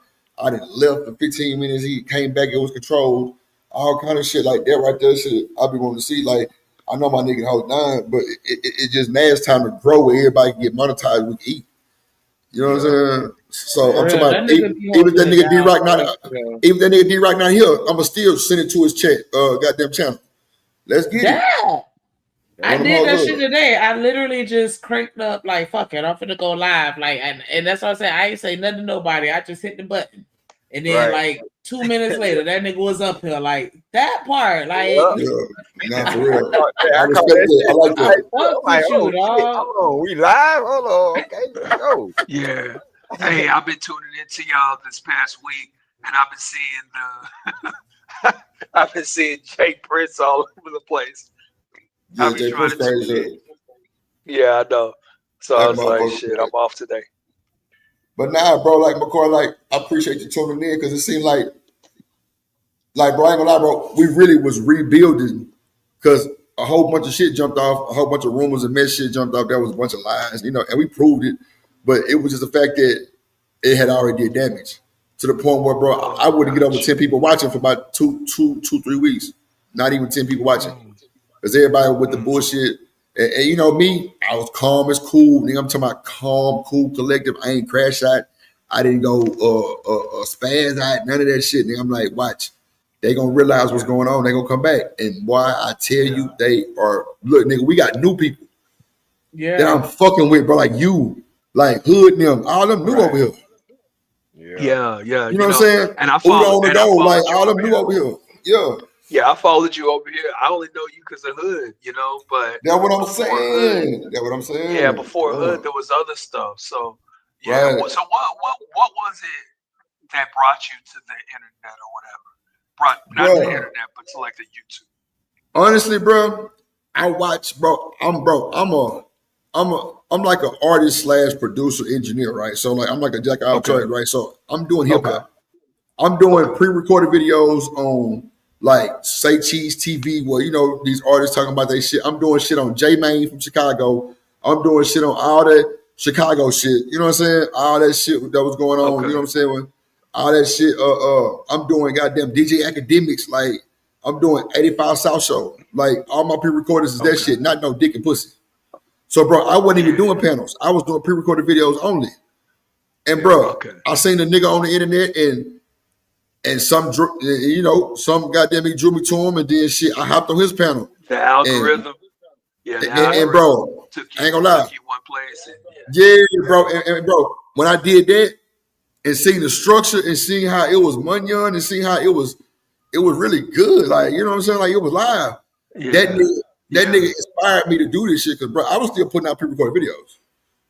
Right. Okay. Yeah. Okay. So Look. So let me just interject real quick because I met Drip. I met Drip through the Izzy Band show. Yeah, that's a fact. Yeah, that's a fact. That's a fact. And see what we were doing over there. It was me, Izzy, JD, and Corey. Yep. And what we was basically doing was every time we'll do a show, whether we do it together or whether somebody else show, by us contributing, we made money circulate through all 4 or 5 of us. Mm-hmm. You know what I'm saying? And just on a small scale, just showing how this shit we can actually do this shit. And this is before monetization. Nah, you know what I'm saying? This just from niggas being real niggas, cash apping each other, you know what I'm saying, and showing their support for the show, even if they own the show. You know what I mean? Right. What up, JD? Yeah. So you know what I'm saying? That's the side of the game that I'm on. So if people think that I'm up here clout chasing or grifting, hell nah. I wanna see other people feel. You know what I'm saying? I ain't gonna lie, we definitely ain't doing none of that shit because before Shanika, it was just me. Right. Nobody up here. And then, you know what I'm saying? I ended up start doing the show with Beans, and then I met Shanika, and then, you know, it was a whole crash out over there. So Shanika, like, and I ain't gonna lie, like, you know, we was cool, but she ain't never wanna like I ain't gonna lie, she ain't never asked to be on the show. Okay. She was really trying to fuck on me, right? So I told her that I wasn't fucking on her. You know what I'm saying? I told her I wasn't fucking on her. So then, you know what I'm saying? I seen that motherfucker was loyal as fuck, and I'm just like, God damn. Yeah. That motherfucker loyal. She ain't, I'm talking about didn't fold. And bro, it was a nigga kind of like walking her, and she didn't fold, bro. And that shit drew me. I'm like, man, you want to help me cause the show? And nigga, really, she told me no. Nigga, am I lying? She told me no. She told me no. Yeah, bro. She told me no because she was like, man, I don't want to. She's like, I'm gonna make you fall in love with me, Drip. Nah. It wasn't even. It was a lot of drama going on. It was. Bro, it was a bunch of drama going on from the show that we had just left. That's what it was. You know what I'm saying? So you know what I'm saying? She was like, well, I don't really want to act like I'm just leaving him to just come over here. I'm like, damn, fuck it. So I backed off of her. And then, you know what I'm saying? Like, I'm probably like a few days or maybe like a week or two. Nigga, she was like, well, okay. I was like, bro, look, just pop up and just, you know what I'm saying? Just get on the panel. You know what I'm saying? Like, you know, I ain't asking for much. And that shit took off. And man, look, them niggas upset now. They upset because we making it. Ain't no arguments to where nigga we falling out on the streams where we just doing dumb shit to where nigga we just like just showing the world our naked ass now. Like, bro, she respect got me. the dirty laundry and shit. Yeah, she respect me, and bro, I respect her. Like, that's just, it ain't no in between. That's just what it is. Like, and bro, y'all can see that. Real y'all shit. can see that shit, real shit. Like, man, this nigga dripping shit. They gonna make it. Everybody who come talk to us be like, bro, y'all niggas making it. It's a lot of people try to do this shit and it don't work. There's always somebody trying to do the most. You know what I'm saying? Right. And she unbiased too. She unbiased. Yeah, she very much But so. see, Drip, that's why I was telling you what y'all are actually showing is one powerful ass dynamic. Whether y'all you know what I'm saying, together or not, it's just showing how black men and black women, whatever they got going on, they can still goddamn be cool. And I'm telling you, like, that shit is refreshing. That's why I'm like, man, because we love to see y'all go back and forth. Cause I told you this before. We love to hear y'all go back and forth, but then y'all end up both laughing and shit. You know what I'm saying? Or she'll catch you with one. You know what I'm saying? And y'all just both out laughing. Like, we fucking love that, nigga. Nah, that's for real, bro. Because bro, it make it peaceful. It give you a peace of mind, and it's genuine. Yeah. You know what I'm saying? Like, bro, I really be cussing Shanika motherfucking ass out. And she be cussing my motherfucking ass out too. But I know how to really back into we can both bust out laughing because she know, like, I don't mean no harm. And I know, well, I don't know about her because that motherfucker probably shoot me in my toe, but Like, I don't mean no harm. You know what I'm saying? And nigga, she know that. And nigga, it's like, bro, she respect me as a, like, bro, right. She's so respectful as a human being, bro. Even when D-Rock or me or you, McCoy, or anybody talking shit, like, I don't mean to interject, but you know what I'm saying? Just I know. It's just respect. You heard me. I did just tell her that I gave her a look, gave her her flowers. Right, but that's what I'm saying. Because that's she does unique. She does that. She does that, Drip, on top of being the damn co-host. Yeah, not for real. Like, are you like? Because like you actually, and then they say that we hate women. Exactly. She actually has the power to say shut the fuck up, and she don't. D-Rock, I tell her to say it. I know, bro. But I'm like, she nigga drop that motherfucking head or tell them to shut the fuck up. She's like, nah, Drip. I'm like, all right, fuck it. Because she don't hate men. She don't hate men as an entity. No, for sure. But I think I understand why she says it. Yeah, but I think I understand why she nigga wouldn't say it, because there's some niggas that are just super crazy. And watch this though, McCoy. Watch this. Hold on, McCoy. Watch this. D-Rock, have you ever seen a nigga fly off the handle without Drip put this boot in a nigga mouth? Hell no. Anybody flew off on the handle? Bro, ain't nobody flew off on the handle with your nigga. I swear to God, bro. Ain't nobody jumped off the bucket. And nigga, the shit with JP, you see how she walked him, and you see how I was dead on the nigga head, like, bitch, she nigga look better than anybody you ever had. Her head, come on, bro. I was on neck, but she ain't never been disrespected, like, on the panel, like, in her, man, hell no. I ain't going. No, but she has it, but she doesn't disrespect others, though. Right. That's true, too. That's true. Man, because respect, so she gonna get respect. Right. That's what I'm saying. She gets it. You know, but I've seen a lot of guys, and I can think of these people, and there are gonna be people that kind of fall along more with my views. They're not like some blue pill simp to women kind of people. Right. But it's like when they're getting pressed by a man, they're kind of like trying to logic with the man or whatever, and then the woman says something, and it might be completely off topic, and it might even be slightly rude, but it's still a question. Let's just say she's pressing her, and the energy just goes, "Oh, well, you shut up." I know nigga don't want to use it. I ain't gonna lie, like you should, and like it's almost like I'll take disrespect from them, but I won't take disrespect from you. Blah blah blah. Nah, she ain't taking none from nobody, because we ain't gonna let it happen. Like, especially I know me, because I'm gonna go off the handle for that motherfucker, because that's my dog, and I respect it to the point where, nigga, goddamn, you my responsibility, so I got you. Ain't no fucking way. Ain't no way something gonna jump off, and it's gonna jump off, and it's gonna jump off. Nah, and bro, she can hold her own too. It's just, I'm just still not gonna let that shit ride like that, bro. Anybody come with that bullshit, nigga, it is, boy, you asking for a motherfucker.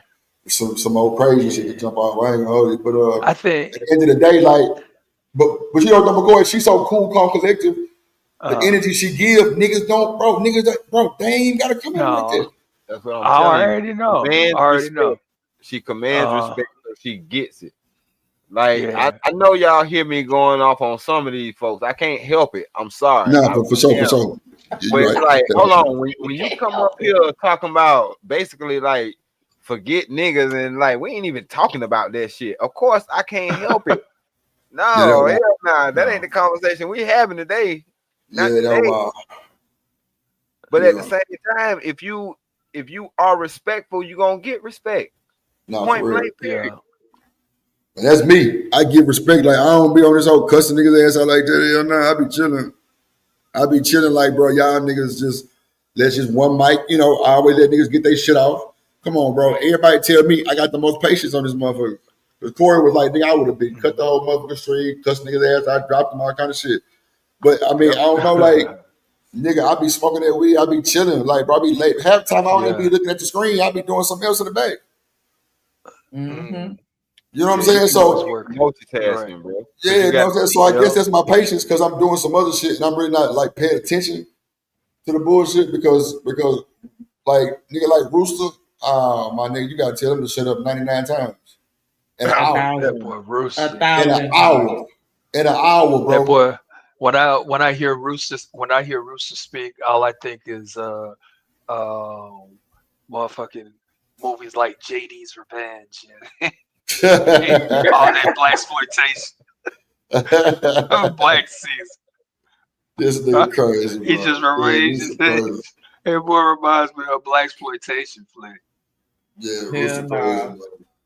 But bro, I ain't gonna lie, McCoy. I like that. Go ahead, my bad. Oh no, I'll just say that's why I fuck with you. Cause yeah, when I first we ended up I ended up over here very traumatically. And and that's not what I want. I do because I'm kind of nosy and messy. I kind of want to hear the story, but you don't got to tell me if y'all. No, I told you. I do know. I know about. End the story. We went on another. Now you say we decided to start a new podcast, and and the podcast was straight, like it was lit. But then it got to a point where, people started falling out over, they feelings like alliances, okay. Nah. Just a conversation that they don't agree with, and all of a sudden they want to say we're not friends. So look. Let me just say this part because I know she's kind of nervous to say it. Fuck it. When you do simulcasting, when everybody's simulcasting, and I'm the one getting out of super chats, I got the women telling me have a good day, Drip, have a good show, Drip, and these are women that he liked. Oh yeah, it was a dirty man ass nigga. Oh, I already know you're talking about. So it was all Drip fault. It was all my fault. I can't stand it. Because Drip want to flirt with everybody. Yep, because he put his YouTube streets. Yep, and it was somebody that he flirted with that he wasn't supposed to. See, just ruining everything for everybody. Because please say it, because I'm thinking it. Hey, go ahead and say it. Look, let me say, man. Got people in their feelings and got motherfuckers expecting to choose sides, and I'm like, fuck you. I'm not choosing no fucking side. Whatever y'all got going on is between y'all. Leave me out of it, and then it just blew up from there. You didn't do that too. I think women need to be very, very cautious of those blue pill. Black woman is God. We protect the black woman. That kind of guy. I think they need to be real suspect on, because these people, whenever they feel betrayed or acts of betrayal, and whatever in their delusional mind is betrayal, it could really lead to, you needing a restraining order, like within 3 hours. Now, I think these people. Darren, you hear this blasphemy? Come off mute. Man, that nigga. What happened? What you saying? He know that's his motherfucking ally. That's that black woman is shit. God. Black woman is God. Man, fuck no. Hell no. That nigga don't believe that shit neither. With camera, nah, man. I can't be baited like that. Oh shit. But nah, bro, like it was wild though. Like it was wild. I'm talking about it was so many women like have a good show. He was like, damn, Drip, they out here to see you. Every time he would bring me up, he would play the boo noise. Boo. I'm like, damn, bro, like what's this? Hey, bro, it was hate, bro. It was so much hate. It was crazy, bro. It was like so much hate. It was so much hate. To the point where I was like, bro, I ain't no follower, bro. I ain't no follower, bro. I'm a leader, nigga. Everywhere I go, nigga. Bro came over here and broke down. You being nice, Drip. He is like we, you know what I'm saying? We trying to keep it light, but it was a whole thing, and then I started coming over here a little more. I know, that energy was a turn off. Like, you weren't about the women on the internet. You must ain't got none in real life. I think. I think you need to just be on the cautious side and get that what do you call it, the restraining order ready, because wild. Nah, it was one of them situations where it's like, if you don't hate him, then you can't fuck with me. So if you go Look over at that, that's so crazy. That's crazy. But that's true though. That's what happened though. That's true though. And then other funk ass niggas in between when nigga me and goddamn Snicker bonded. Yeah, man, come do the show with me. You know, don't do it with Drip no more. What? It was all kind of niggas in that box. Nigga, fuck y'all. Not in my box. Not in my box. I mean, it brings me such joy to hear the story. Yeah, if you go back, you will see him go. I want to say we done hit a year. Okay. Because I want to say this was around November anniversary. Yeah. Bro, wow. Around here, yeah. I ain't never seen a nigga cry like that before. I ain't gonna hold you, bro. Bro was mad with me. Yeah, that nigga came back. I'm pretty sure you'll see. He was mad. He was upset with Drip, like you broke up the whole thing, and you know they don't want me, and they lost the real one. Can't even keep it above. He can't even be accountable. They lost the real with D-Rock. He can't look himself in the mirror. See, how are we gonna expect a woman to hold themselves accountable when these? So wait. Watch this, McCoy. Watch this, right? I quit the show like after the second show, right? Guess who brought me back? Shanika cussed my motherfucking ass out so bad. Tell him what you said, Shanika. Go ahead. Because I went out. She cussed my bitch ass out. Don't do me like that. Nah, go ahead and tell him. For real. Go ahead, tell him. Go ahead. I mean, just the gist of it is, fuck that shit. We in this together and you ain't going no motherfucking well. Like, I don't know what the fuck you think this is. Like, you don't quit me. Yes, bro. Look, bro. What I'm talking about. Yeah, he tried to send the Dear John letter like, I'm good. Hey, like, she put that batter in Drip's bag. I already know. It'd have been a month. Look. I took that one out and replaced it with an Amazon. Because look, she had me fucked up, right? Because, bro, I don't talk about shit they were talking about. I was losing big supporters from this nigga. Yeah. I was losing my main supporters, bro. That was another issue. I can imagine. Because that dude, because he's like a Kamala Harris supporter. Man, Lord Jesus. What can you do with that? You ain't man? shit, McCoy. Man, come on. You know I ain't lying. We ain't shit either, so it's all good. That boy say, man, fuck that. Y'all go over to Drips and do the show with him. Because everybody know who they here to see. They here to see Drip. I'm like, bro, stop that boo. I say, bro, it's starting to get annoying now, bro. Come on, bro. Because at first I thought he was just bullshitting. Now that boy was dead ass. When you started flirting with Kiki, you wasn't supposed to touch her. Man, I wasn't flirting with Kiki. I was just speaking to her. Yes, you were. Oh, he had women off limits. Wow. What a fragile ass nigga, man. D-Rock, he didn't know that I knew Kiki from the Shiesty Avengers. Bro, Kiki used to run the show at nighttime. So I already he must knew be below 5'3". Yes. With a booty. With a booty too. Is he? With a booty. Oh no. Come on. I was hoping I was wrong. Okay. Well, all right. Well, it makes sense. It makes sense why he's got why the black woman has to be kind. Watch this, McCoy. The nigga did a song about me, right? The nigga was like, Drip out here twerking for women. Bro, the nigga said, look. The nigga said he was gonna hit my grandma. I'm like, wow, nigga, you a nasty nigga. So, bro, I went to my grandma's house that weekend and let her hear the song. She told me, she said, well, baby, you tell him this. Because I had showed him, how he looks. She said, well, you tell him I don't date short niggas with booties. I'm like, oh my God. Oh shit. Oh my God. Damn. Oh, man, bro. It was over, bro. Man. It was over, bro. And then, bro, he had this chick named Brittany B. Like, bro, he went in confined in her, man, tell Drip to stop.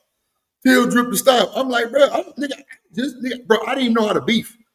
Or like go back and forth with niggas, you know what I'm saying? Because, I only had like one really incident, but not really two, because, the biggest nigga in the space had me fucked up too, but like, it's all good, you know what I'm saying? But that nigga had me fucked up. I'm like, bro, how you gonna sit up here and ask me to do a show with you and then get mad when when I'm bringing the people, bro, he used to be like, yeah, Drip had 33 people, I had 32.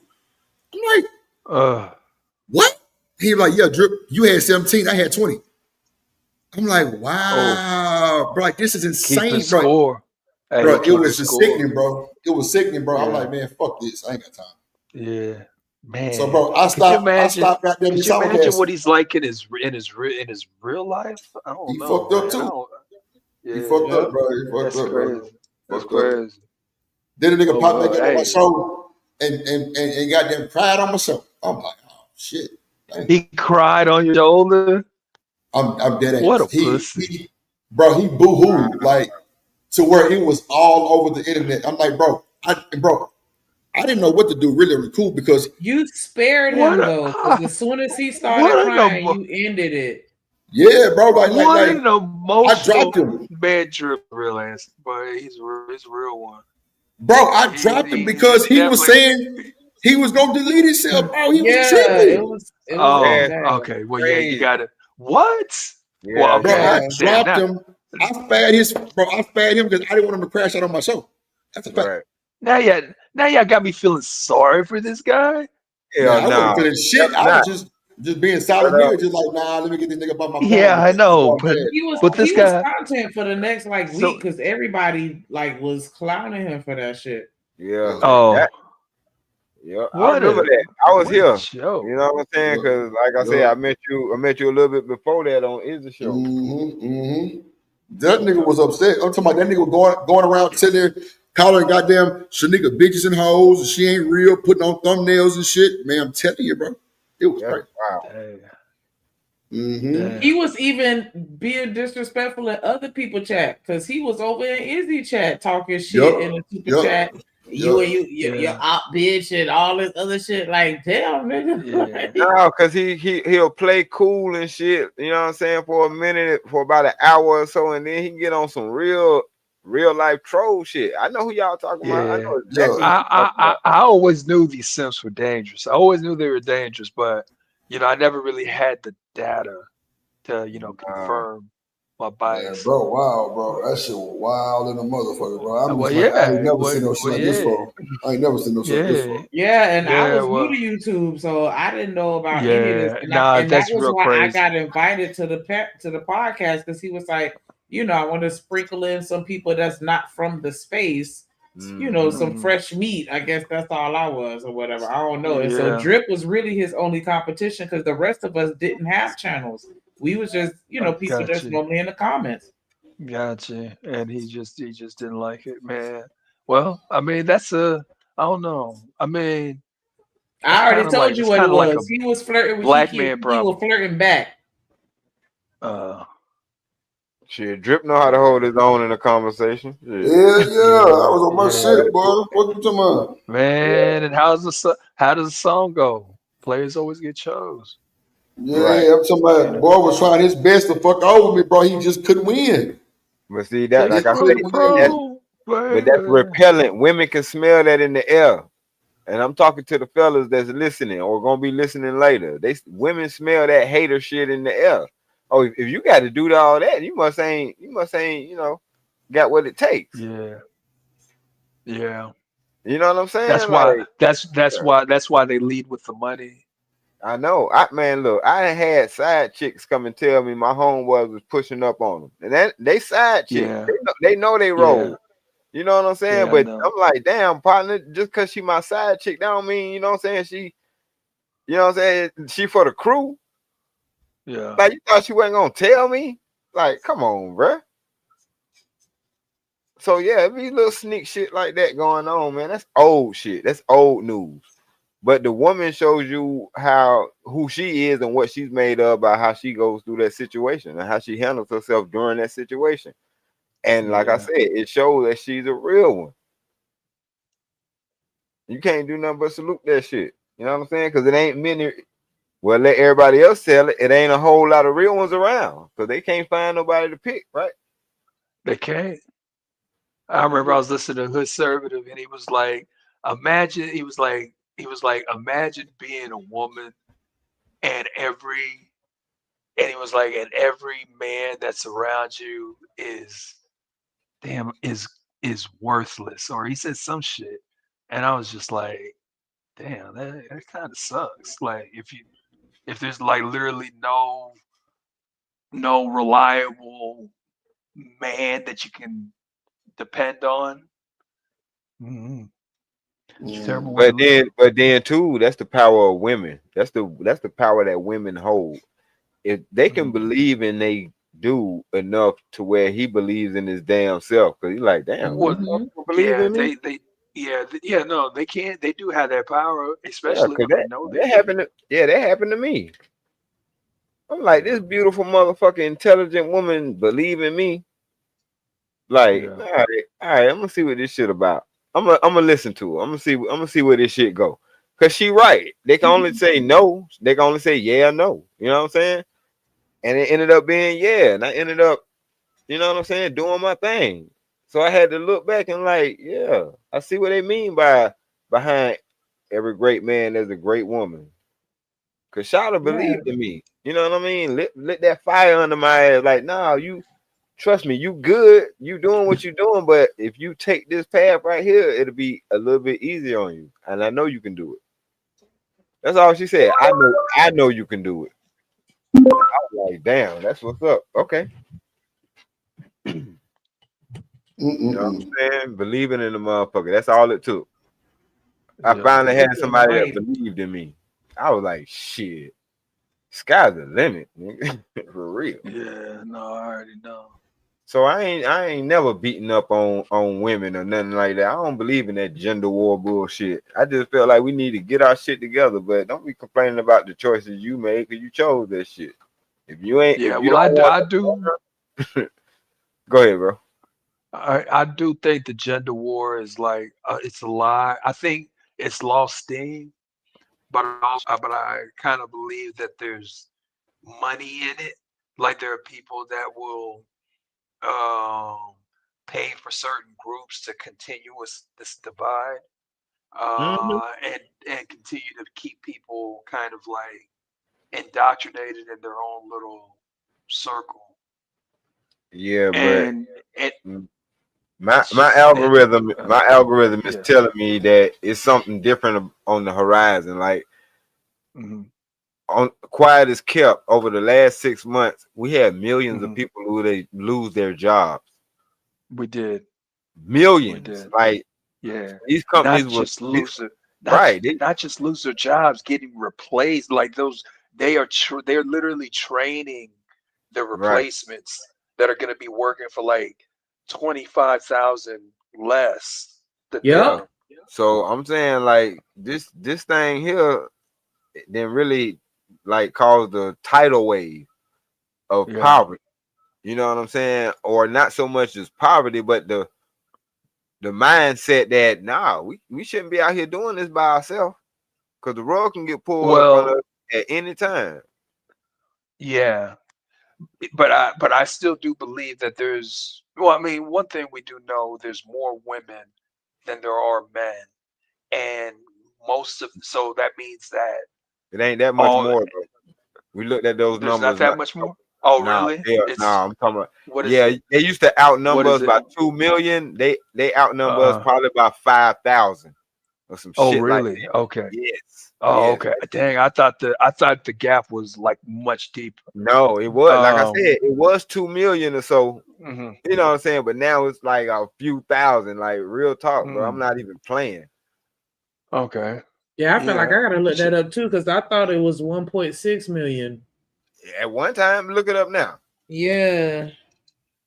But what fuck with me is more boys born than girls. Yeah, that's what fucked the numbers up. I'm telling you, like never mind. Let me shut up. I don't even want to get into that. Yeah, that is another show. But yeah, it's definitely, as far as birth rates, there are definitely more boys born than girls. But yet, by the time we reach adulthood, like women outnumber the men. Yeah, because when we were looking at the numbers a couple of shows ago, we was like, it's damn near 1 and 1. Oh, wow. So people like really need to get like, man. You know, the narrative of 10 to 1 has been, I've heard that since probably like 2018. Yeah, 10 to 1 woman. Yeah. I've been hearing it since '96, bro. Oh, look at that. You know what I'm saying? Like, and I knew it was true because I was like, you got to add up the goofies, you got to add up the LGBT, you got to add up the folks that actually in relationships, but they at work right now. You know what I'm saying? Like, it was like 19-20 to 1 back in '96, where I was. Like, I said, okay, y'all playing around. Like, oh, and nah, I don't have those same type of problems. I'm telling you. Matter of fact, it might be 40 or 60 to 1, because I'm about to take 1 or 2 of y'all lame niggas, because like y'all on the team, but y'all a little bit on the slow side too. So I'm finna get y'all 20. You know what I'm saying? And you're 22. Like, nah, for real. Cause like these folks was game goofy. This ain't nothing new. It's just on the internet now. That's why I can't stomach it a lot of times. Like, people being game goofy. I done took niggas bras while they with them. It's like, it's the nature of a woman. She seen a nigga that had more swag and you will bow down to a nigga in your house. I'm like, nigga, you ain't got to do all that extra shit. Like, nigga, I ain't nobody. But I can't say that because you don't know how people revere you. You know what I'm saying? Based off of your presence or whatever the case may be. And I'm like, nigga, these niggas look at your ass like you a legend and shit. They can't bring their girl around you. Well, that's on them. Gotta learn how to read the room. Yeah. That nigga said, "Don't bring your girl around me." Hey, it's was that Usher? No, True player for real. Biggie said that shit first. That was Biggie. Yep. But no, that was just real shit. Like, real niggas know. Like, if you know you got one of them partners that got that type of swag, don't bring your girl around there. I don't care how confident you is. I don't even know if it's about that. I don't even know. It's not even about the swag either. It's just about them being like a kind of nigga that will just kind of like sell their soul out for pussy. You know? Nah. I actually got what I mean by swag, you got to think about it. Them niggas, Jay-Z, Kanye, and T.I. made a song about it. And they still ain't, they barely scratched the surface of what I mean by swag. Swag is that type of energy. You know what I'm saying? It's short for swagger. It's an old ass word, but it's short for that energy that commands a room, period. Wherever you go. You know what I'm saying? You just, you that nigga. You ain't got to have on a whole bunch of jewelry. You that nigga. Yeah. Or you that chick. You know what I'm saying? Because there's women that do that shit too. So damn fine, you can't trust their ass to walk across the street because they'll stop traffic. Fine. Like, you born with that shit. That shit is in your blood. That ain't no shit you can buy.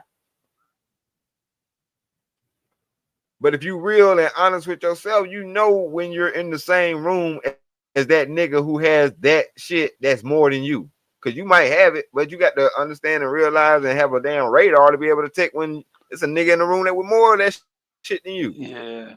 Kind of like a pecking order a little bit. Yeah. It's always going to be a hierarchy. But, you know, of course, yeah, but it's easy. That's easy for a man to understand, though. Or it should be easy.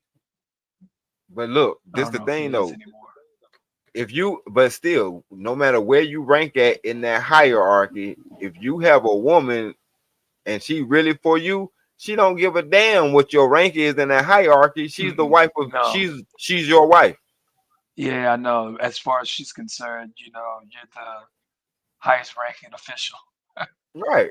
You highest ranking in her life, no matter what your position is. But see, we're living in a time where women are like, hell no, we get to run shit and this, that, and the third. And it's like, man, I don't believe in leadership. Yeah, I don't believe in okay, cool. But if you don't believe in leadership, then fine. Just go ahead and mate with somebody who don't mind that shit. You know what I'm saying? I ain't saying there ain't a nigga out there. I was thinking about that earlier. I was like, I wonder who hyenas lay down and cuddle with. A nigga who don't mind not having the damn reins. You know what I'm saying? Oh, like, a nigga who has tough ass skin and can get their ass scarred up and shit. Nigga on silk pajamas. What? I just feel like in natural in any situation, and maybe it's just me. I just feel like with human beings, whenever you clump a group of them together, somebody's going to naturally take on a leadership position. Yeah, that's how it works. Like it has to be somebody in charge, even if it's unspoken. But right, yeah. So a hierarchy will be established. Period. Yeah, it's like the animal. It's like the animal kingdom or dogs. Right. I'm telling you, yeah, but I don't know. I'm just that type of nigga that let you know I'm not at the bottom of the food chain, nigga. Never. I refuse to be at the bottom of the food chain. You know what I'm saying? But I do have respect because, like I said, this ain't my show. You know what I'm saying? Even though I'm part of the team, you know what I'm saying? But I respect my position as part of the team. But I never run this shit like I'm bigger than the damn show, nigga. Never. But this is what I'm saying: stand on man shit and show instead of just talk about shit. You know what I mean? Yeah, I try and be respectful everywhere I go. Well, for the most part, I am respectful everywhere I go, and because of that, I'm allowed to kind of share my out there ideas without kind of being judged because they already know that I'm coming in with utmost respect.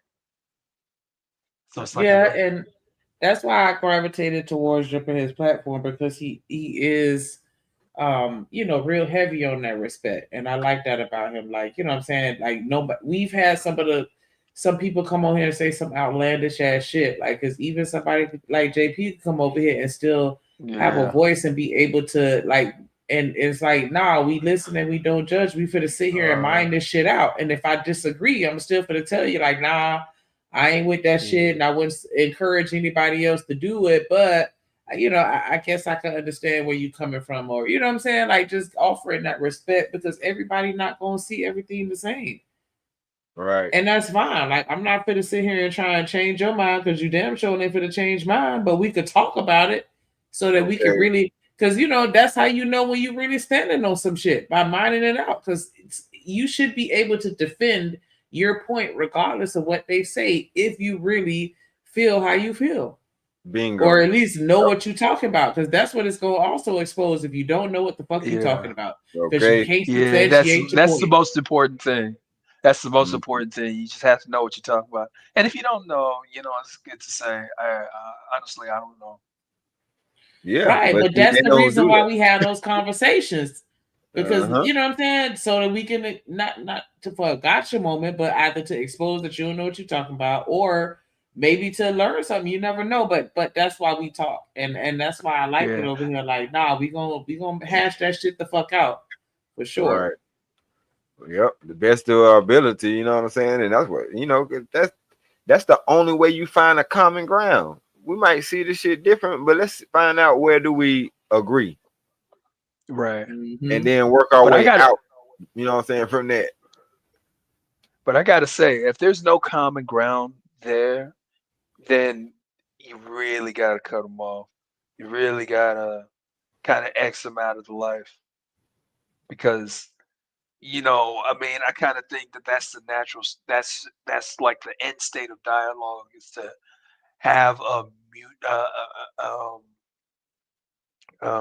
mutual understanding. And if that can't happen, if everybody is just, if it's just attack, I won because I was gonna win anyway, then man, fuck that. I choose not to play. Right. You got a whole bunch of people talking, but ain't nobody listening. Yeah. Right. Yeah. And we'll never get nowhere about that. But yeah, I'm finna throw that banner up. We've been on here for almost 5 hours. It's me. I'm drunk and I need to lay down. No, this was hey, you crunk the show up, Shanika. You can shut down whenever you want to. Because that shit was crazy. I went D-Rock. I had my office had their little Christmas party or whatever, and the company I work for, they be handing out drink tickets. Like they one of them kind of jobs. Like, yeah, we gonna have fun, but I didn't want to get lit at the party and be acting an ass. Right. And so like 30 minutes before it was time to go, that's when I started like, hitting that bar down real hard, because I'm like, this will hit me later, so I can, enjoy my time at home. Later has been passed. Yeah, so if, like by the time I got home, like that's when it started kicking in, and I started getting lit. Like fuck that shit. What these niggas out here doing on these YouTube streets? Like, because I was watching JP earlier, and then when I came back, he was still on the stream. I'm like, nigga, like why is my computer still running? Like, I was like, fuck that. We finna start our own fucking show. I ain't even have shit to talk about. I was just like, hey, who up? Hey, like I told JD, all you gotta do is build it and they'll come.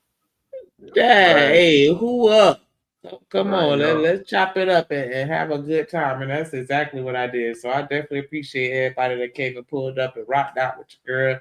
Everybody that hit the comments and engaged. And it was a vibe, as always.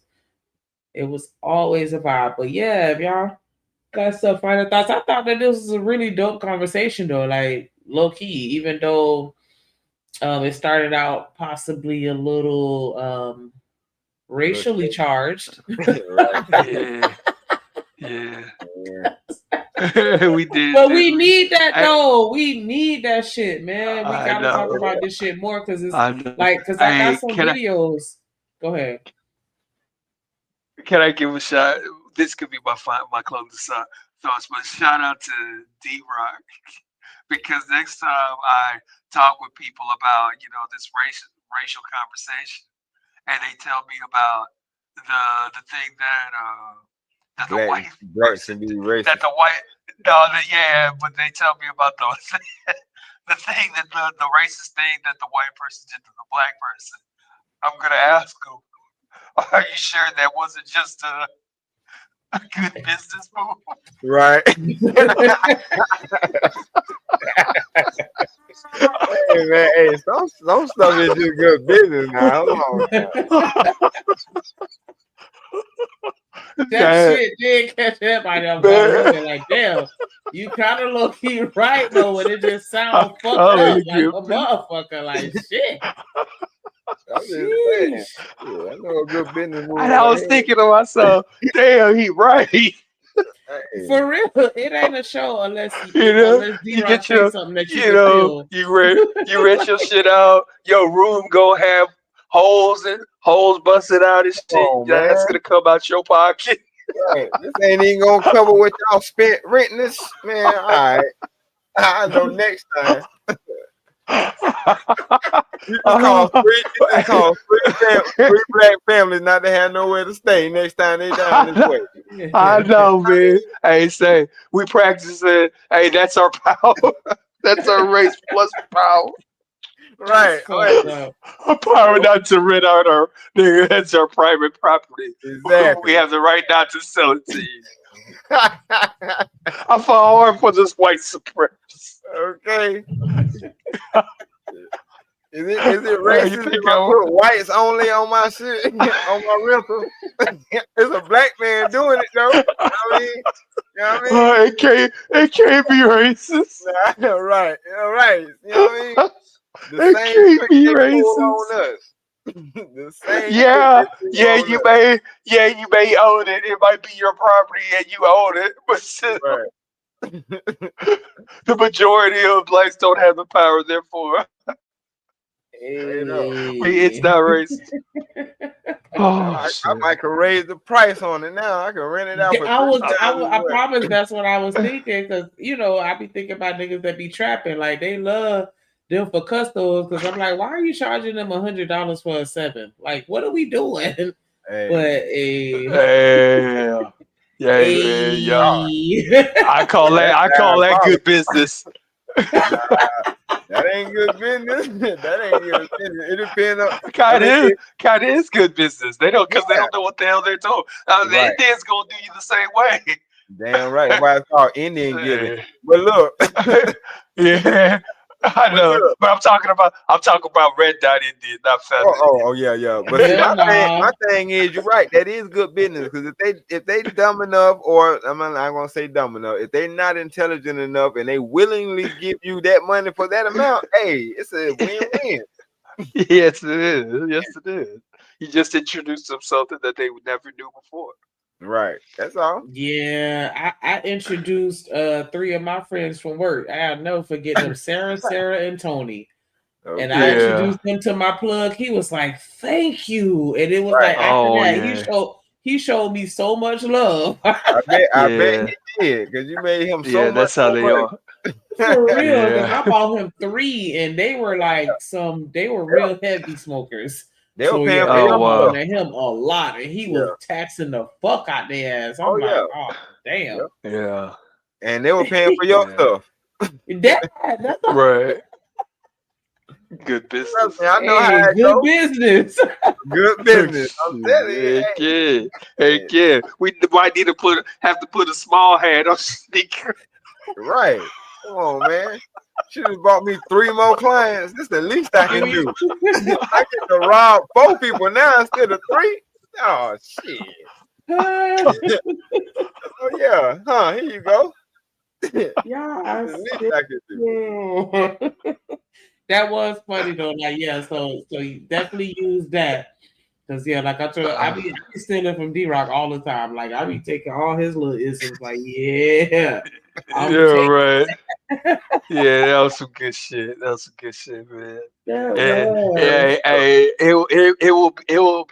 It will be forever carried with me in my vocabulary. Okay. Hey. Bro, we gotta clip that one up. I know. Oh God, yeah, you should. I am. You should, because you asked me he asked me the question. You were like, "Can you give me an example of?" And I did, and you're like, "I'll call it." Just like a nigga, hey, good business, shit. Fuck you, me. Hey, but now the worst part in my head, I was like, "Damn, he's right." I'm saying, based on the scenario that you described, like, nah, you be a damn fool. Oh man, we in the business to make money, not lose money. The opportunity cost. I believe that's what they call it. Yeah, no. Welcome to the Drip Show, boy. Everybody ain't shit. Good show. I know, right? I know. Please, that's the best advice. It's crazy because it's like we are, but we ain't. But we are, but we ain't. Yeah. We the shit, but we ain't shit at the same time. Like, yeah. But yeah, man, y'all were definitely a blast. It's 2 a.m. where I'm at. I don't know. Wait, okay, yeah. This the East Coast not left on here because Hills, New York. Oh, okay. And, wait, hold on. You said where you said you was at? I'm in Carolina. I'm in the same area. I'm in Houston. So no, you're not on our Central time. Yeah, Texas Central time, and it's blasphemy. Yeah, I wouldn't say all that. Blasphemy. I be saying that because of Drip. I don't care. Putting these raglands, Prairie View ass. Look at these drum majors. Boy, y'all need to come down to South Florida or Tallahassee. Oh, okay. But y'all need to come to Florida to see what some real drum majors looking like. Because then look at this. What y'all call them? Bangers? Swingers and bangers? We call them swingers. So bullshit. I'm walking down the street and nigga fucking break my damn ankles off because he want to drive past me. What kind of shit is that? The swingers, you better get your ass on the shoulder. Yeah, like what is it? Let them pass.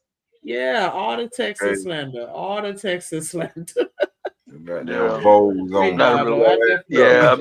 not really a big fan of the vote. Yeah, that shit just look weird as hell to me. But I'm pretty sure people probably look at spinners the same way. Like, but I don't care.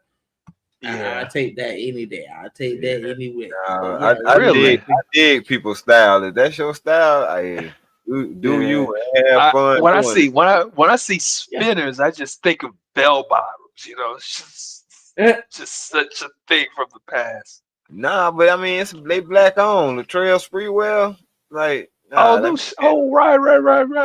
Yeah. Oh man, hold up. Yeah. I forgot about that. And then I think about that WWE belt that John Cena used to have that spun. Oh, and Now, see, if you had the actual spree wells, them things look gorgeous when they spin. Yes. Wow, you know what? Especially at that I light. don't know. Oh my God. Oh. I ain't seen spinners in a long man. I ain't seen spinners in probably 20 years. I know, but a lot of people haven't seen the actual 15 spinner. years maybe. You know what I'm saying? Like they seen spinner hubcaps. Yeah, they seen, yeah. They done seen knockoff versions, but if you actually seen the actual spree wells, man, you'll realize that thing is a thing of beauty. They run on kinetic energy. Like, how dope is that? You know what I mean? Yeah. Like, God. Yeah, no, it's fly. It's fly. Man. Then it Yeah, just you made me ain't realize shit how if you long ain't it's have been no since free wells. Right. Like, them things be still going. Whatever power you built up driving, when you come to a stop, they still having that same inertia. You know what I'm saying? Like, man, the brilliance in that shit, like, nah, that ain't to be overlooked. Like, you know what I mean? That's why I say I can't even knock nobody's style or nobody's culture or whatever they feel like doing, because that's all a part of us. That's what makes us us. We need to embrace each other. You know what I'm saying? And that's why I be getting so pissed off when they be trying to make it seem like Black Americans don't have no culture. Like, get the fuck out of here. We are the culture. Okay. Yeah. What are we talking about? Everybody, all y'all, everywhere else want to emulate us every day. They wearing FUBU shirts in Africa, but we ain't got no culture. If you don't get your dumb ass out of here with that shit. For real. For real, like, child, but that's another show topic too. And it's so funny. Hold on, let me see, because I had wrote these down. I want to say it now on the stream, so in case I lose this. Because my homegirl, because she was damn, I gotta cut my light back on. So like, we had to talk for an hour, but she was like, some people really don't want true friendships. No, they don't. Like, you ain't never met somebody like you just a good ass friend of them, and they still just be like, "Nah, I'm good," and treat you like shit, or be very distant, or you know what I'm saying? Like, just don't fuck with you like that. And it's like, damn, like I don't know if I have, you know. I mean, because if we're talking about like a male friend, I tend not to like call them and reach out. But then anytime we talk, it'll be like an hour and a half conversation. So every few months or something like that. But when it comes to a chick friend, you know, it's like if they're being kind of like distanced or whatever, then I'll give them their space. They're either gonna call me or they're not. But you know, if they don't call me anymore, then I don't. Why would I call them? You know, they clearly don't want to talk. Not to me, at least. So, you know, I've never been a Mr. Johnny Tryhard. Me neither. I feel like I'm a low maintenance friend. Like, you're not going to hear from me that often. I'm not going to be asking you to do a whole bunch of shit or just loading trauma dumping on you and shit like that. Like, I don't like shit like that. But yeah, she always saying, like, you know, I ain't holding nobody hostage. Like, that's her phrase. Like, nah, I ain't holding nobody hostage. Like, it is what it is. But yeah, we was talking about a situation that happened, and you know how feelings get hurt because it's like, damn, like, why you don't fuck with me? Like, it's been years, and like we were best friends, or at least I thought we were. And I was like, damn, that is interesting. I was telling her, like, yeah, I think we need to do a show on that. Like, some people aren't really looking for that type of shit though. Like, some people prefer to be loners and just not. And have associates, but not that true, genuine friendship, because it requires you to hold yourself to a certain standard too. And I don't think that everybody really trying to be on that level. But then I think people also think that time don't never run out. You know what I'm saying? That's why I say that's why I'm more urgently now, because I'm old. Shit, I'm 47, but I'm more urgently now willing to say what I got on my chest than to just hold on to it. Like, if I feel like you're a real person or a genuine friend, I will tell you that. You know what I'm saying? Because we ain't got, you know, sometimes we don't never get around to it. Our egos get in the way, or whatever the case may be, or we don't want to sound like we, you know, just riding D or whatever the case may be. You know what I'm saying? So a lot of times we just don't get around to it. But friendship, real friendship, it ain't no time limit on it. You know what I mean? Like, just because I ain't called you in 10 years don't mean I don't rock with you. It just mean I've been busy for 10 years. You know what I'm saying? What's up? You know what I mean? What's good? We still, you know, we need to still acknowledge that shit. Because I don't take the word friendship, you know what I'm saying, sparingly anyway. If I consider you a friend, that's supposed to mean something. Yeah, it is supposed to mean something. I mean, usually it does mean something, you know. So. Okay, but yeah, I do want to you know, I think that, because... but you know, Shanika, men are from, you know, of course, men are from Mars, women are from Venus. You know, women talk on the phone, you know, can talk on the phone with their friends, you know, half of a day. But men don't really do that. No, we don't. I just want to correct you real quick. Men are from Mars and women are from Jesus, okay? Because we innocents. No, y'all are from Venus. He was right the first time. Y'all are from Yeah, definitely from Venus. Yeah. I might say that y'all. I might say y'all are from Mercury or some shit. I don't know. That's why boys are from Jupiter to get more stupider. Hey, that's true too. Shit. I went to see that's a whole nother show too. But we don't want to get into that biblical shit. Wasn't it a 304 that touched Jesus and he was like, who the? He felt his energy. He felt the shift in his energy. Like, somebody just touched me there. I know good and hell well. I shouldn't even put their filthy. Oh, okay, it's you. And it happened to be a woman. Yeah, I don't want to hear that. I don't want to hear that. No, y'all from Jesus. Y'all are not from Jesus. Yeah, I do want to unpack that friendship shit though, because that's interesting. Where you said, like, you know, I just ain't talked to you in 10 years. In 10 years, I don't know. Like, is that a long? To some people, I can see how that could seem like a long time. Yeah, and then, I mean, for somebody like, and then for like a best friend, I think a best friend requires a level of work and effort that everybody ain't really trying to put in. Yeah. Nah. Well, my best friend is somebody from 4th grade.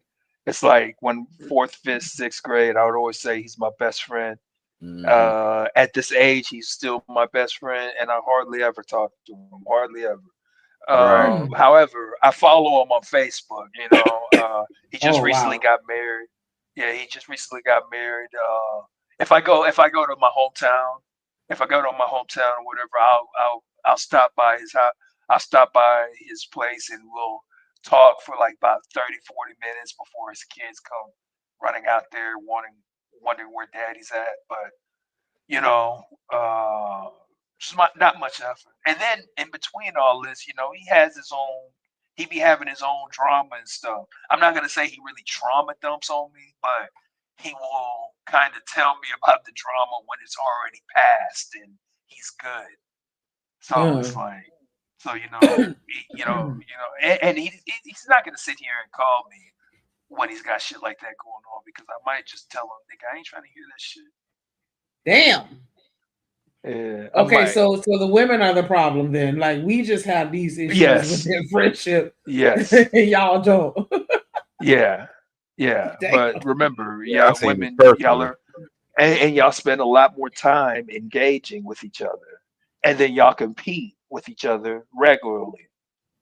You know, when it comes to just everything, clothes, men, you know, likes on Facebook. I don't know. Okay. So men enjoy camaraderie and you know, just having that silent bond with other men. Yep. At certain times. Yeah. You know what I'm saying? Like, we might not talk to each other until Super Bowl. Or this super group this certain group of people until the Super Bowl. Or we might not talk to this certain group of people until, you know what I'm saying, like certain events or whatever the case may be. That's just how we are. Because my best friend, next year, me and my best friend have been friends for 40 years. You know what I'm saying? And we went 5-10 years without talking to each other. But when we do check in, it's like we never pick up right where you left off. Yeah, I'm talking about right where we left off. You know what I'm saying? Our mamas know each other and all that. You know what I mean? So it's different. You know what I'm saying? and we hook up every so often. But I mean, well, this I'm working with him now, but even then, it's like, you know what I'm saying, we'll chop it up, but we know how to separate that best friend from this is work. You know what I'm saying? And he likes that too. He was like, you know what I'm saying? He's there. I always introduce you as my best friend, but you don't work like you my best friend. You know what I'm saying? You work like you a worker. You know, I'm like, yeah, because I don't let that best friend shit get in the way. You know what I'm saying? I'm here to do a job. Of course. I'm here to do a job. I got to show them that I ain't no better than y'all. Yeah. I ain't gonna pull the best friend card. That's lame shit to me. That's not man. That's not how men. I know. You know what that's gonna turn into? It's gonna turn into Snoop and Dr. Dre in the movie The Wash. Exactly. No, like nigga, you hired me to do a job. You know what I'm saying? I know how to stay in my place. You know what I'm saying? Because when I hire you for a job, you do the same shit. Because we hire each other for jobs. Like the dynamic is crazy. You know what I'm saying? But it's like this is how you move and this is how you operate. You know what I'm saying? Like I can pull I'm the big best friend card, but I ain't finna do that. Right. Damn. Okay, so I guess I'm glad we got this little prelude out the way, because like, you know, and I guess it's a girl thing, and maybe we could just expound just on friendships and the differences of it. But I thought that was interesting when she was like, people just don't really want true friendship, or at least I guess amongst women, like some women just not really looking for any type of shit like that, like just true friendship. And I thought maybe, and I also think what she means by true friendship. What she means by true friendship is like having, you know, because a lot of times women are in their little delusion or whatever, and then you have the voice of reason, who is trying to tell them how they overreacted or what they could have done different. And they're like, you know, I'm not trying to hear that right now. I just need somebody here that I can just vent with and just talk. I don't need any solutions. And so, you know, then they're like, you know what? No. How am I gonna? Damn, so y'all don't do that? Y'all don't just vent to vent? Like, I don't want you to solve my problem. I just want you to hear me out. No. I mean, if my homeboy said that, if my homeboy calls over me a game of pool, we might have a chat or some shit like that. I ain't gonna say we don't. But I mean, like, I'm saying in the sense where somebody expressed something that was going on with you, and they just didn't want you to necessarily give them any solutions. They just wanted you to listen. You don't do that with your friends before? Where I just see, the thing is, it seems like in my friendships with the dudes that I know, they call me to trauma dump, right? And I don't do it because, for one, you don't have nobody though? No, I use my mom to trauma dump on, you know, whenever I'm like, you know, going through stuff with a chick. And then two, the only times that I ever kind of like trauma dump was twice. Once when I left, man, it's crazy. It'll be another topic, but it's like, for whatever reason, I would always end up with a chick that was like crazy. And at one point I had to kind of look at myself and say, all right, clearly you're doing something wrong because you keep going to these crazy bitches, you know? And I'm always having to break up with these crazy ones. And around the time that I break it off, I call it quits. I'm talking to my homeboys and I'm like just going off. And if they did try and tell me something like, hey, you need to calm down and try and get back with her, I might cuss them out, because they should be able to read the room and know damn well that this is me at my wit's end. But you know, but if I was just sitting here upset about something small, and they're telling me, hey, bro, this is a small thing. This is a small thing or whatever, you need to get over it. I'd have to ask myself, is this small? Is this really small? You know, and then I'd be like, well, man, shit, maybe you're right. I don't know if that helped. Yeah, well, we definitely do that. You know, I definitely can agree. We'll, you know, sit here and pour out some shit, because I mean, I end up being the villain in those situations, because it's like, okay, so why the fuck are you allowing this? Or, you know, blah, blah, blah. And they don't want to hear that shit. They just want me to support. And that's how I had to evolve to a place where I would have to just explicitly ask them, like, hey, do you want to vent, or do you want, you know, my advice, or, you know, just so that I'm sure before I even open my mouth to say something that's just gonna piss you off. Like, are you, you know, do you just want to vent? You know what I'm saying? So but yeah, so I still think that would be a decent conversation, just expounding on the friendships, the differences between men and women friendships, and whether or not people in general like just really even want true friendship. Because it seems like nowadays, and I don't know, maybe I could be perceiving things wrong with the younger generation. It seems like it's not really a whole heap of loyalty. Like, people will backdoor you, people will set you up. You know what I'm saying? Like, everybody got ops. Like, unless you are a part of some type of gang or, you know, whatever, and even then, like, they still stab each other. It just seemed like a lot of backstabbing going on. It's like, are we interested in being friends for real, or are we just saying it so we I can don't think post so. pictures I together? think the online. No, I think the whole online thing kind of changed the game. Yeah, It's because there's a lot of fake friendships, or what they call it, parasocial friendships or something like that, where it's like it's a lot of one-sided friendships and a lot of non-existent but delusional friendships. Like, just, you know what I'm saying, where you got people that are actually just online solely like, yeah, we're friends, and it's like, I've never even talked to you. Right, but they in real life. Right, but they're having better friendships online, and that's the problem. That's why they lean in. That's why they lean in more to that. And I can't wait to talk about this whenever we do a show, because I'm learning this from my wife. Because I be wanting her to have friends, but she like, I can't hang around them. You know what I'm saying? Because we have a great communication, right? And out of all the people that she met, it's like, I understand why you don't hang around them. You got one that wants you to be a wingman while she go cheat on her husband. You got one, you know what I'm saying, little shit like that. You got another one that just, she want to go out to the club, and it's like, I didn't even club when I was, you know, during that age. Why would I do it now? Like, I could turn music on at home and whatever the case may be, and I'm at home. So it's like I'm too mature for that. So I don't hang with that person. So it's like, when she going down the list, I'm like, damn, I see why you don't hang with them, or why you don't consider them friends. And then a lot of them would just only call when they needed something. And that's why I say it's a job at the end of the day. Most of the time when you call them, they emotionally draining, or they financially draining. Ooh, boy, yes. You got a family, drain the fuck out of you. When you got a family, you ain't got time for that shit. It's different when you single, and you solo. Yeah, you're right about that. You know what I mean? Like, damn, you need $100. Like, what the fuck? Like, but you were just bragging about the dude that you were laying up with last week. Man. But me giving you $100 is taken away from my kids. Because if I ever say in the next week that I can't get them something because I done gave you $100, I'm gonna feel stupid as hell. So it's like, hey man, that shit is in shockwaves.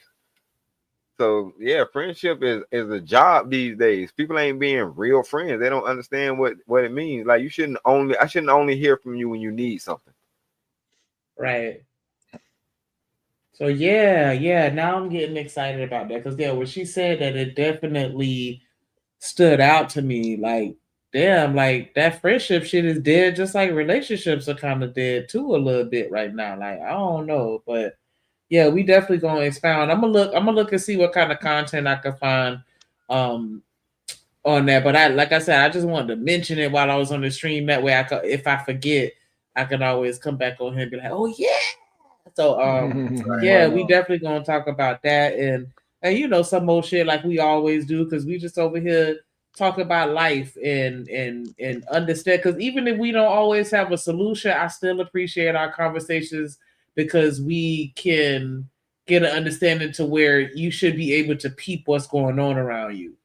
If nothing else, identify it. If you can't fix it, at least be able to identify it. That's the first step. You know what I'm saying? Like, for real. So yeah, just minding that out about friendship. That's very true. Somebody should be able to pick a better friend. Yo, because you can't fix what you can't identify.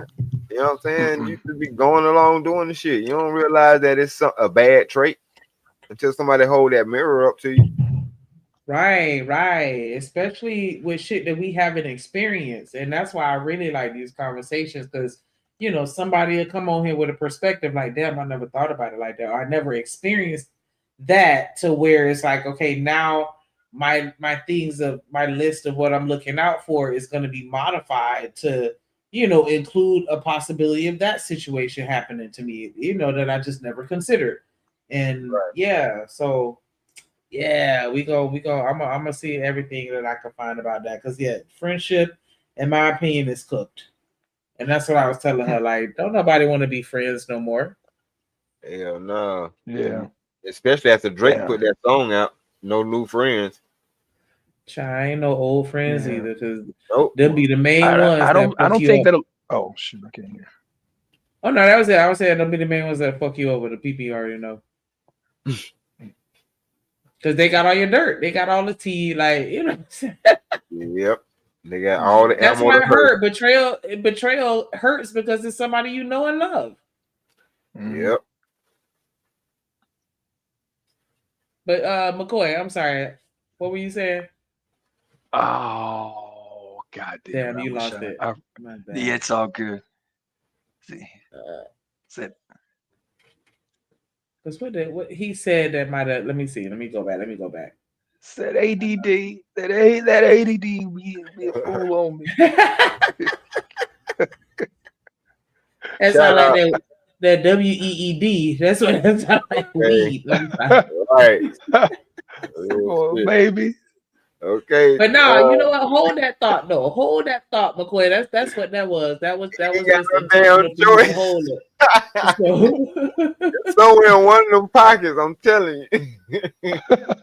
So we can talk about it later, though, because for sure. Yeah. Giving a fuck. Sure. Yeah. Right. But I definitely appreciate y'all, man. Y'all are. I know what I was about to say. Yeah, this is what I was about to say. Yeah, I know, right? I found it. I don't think the masses can do this without friends. I get people who sit here and say that they can live without a man or whatever, but like I think that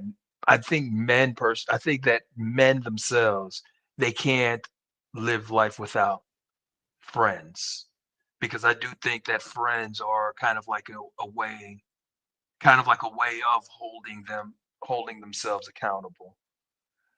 Women, I kind of think the same thing with women. I think that friends or like-minded friends, I should say, they kind of keep each other accountable. Yep. I've seen studies where they, reference how friendship is necessary for sanity or just mental stability. And, overall mental health. So that's why I was like, I'm going to dig around and see if I could find some more content where they talk about it. Because you're right. It's absolutely necessary. I mean, just like D-Ross said, we need people. Right. You come in this world with 2 and you leaving with 6. You're never alone, ever. Let me help you out. Ever. Let me help you out there, Shanique, on your search. Search up living alone and the benefits of friendship. Living alone versus the benefits of friendship. Okay. Because it's a difference. Like it's a total difference. And this is what I was trying to tell you. Like the worst thing we can do to our children is only give them one side of the story of how they were, brought here. Because the next thing to that is feeling alone in this world or feeling like don't nobody love you. Because if they only get one side and they get to that point where they feel like that one side don't love them, now it's easier for them to feel like don't nobody love them.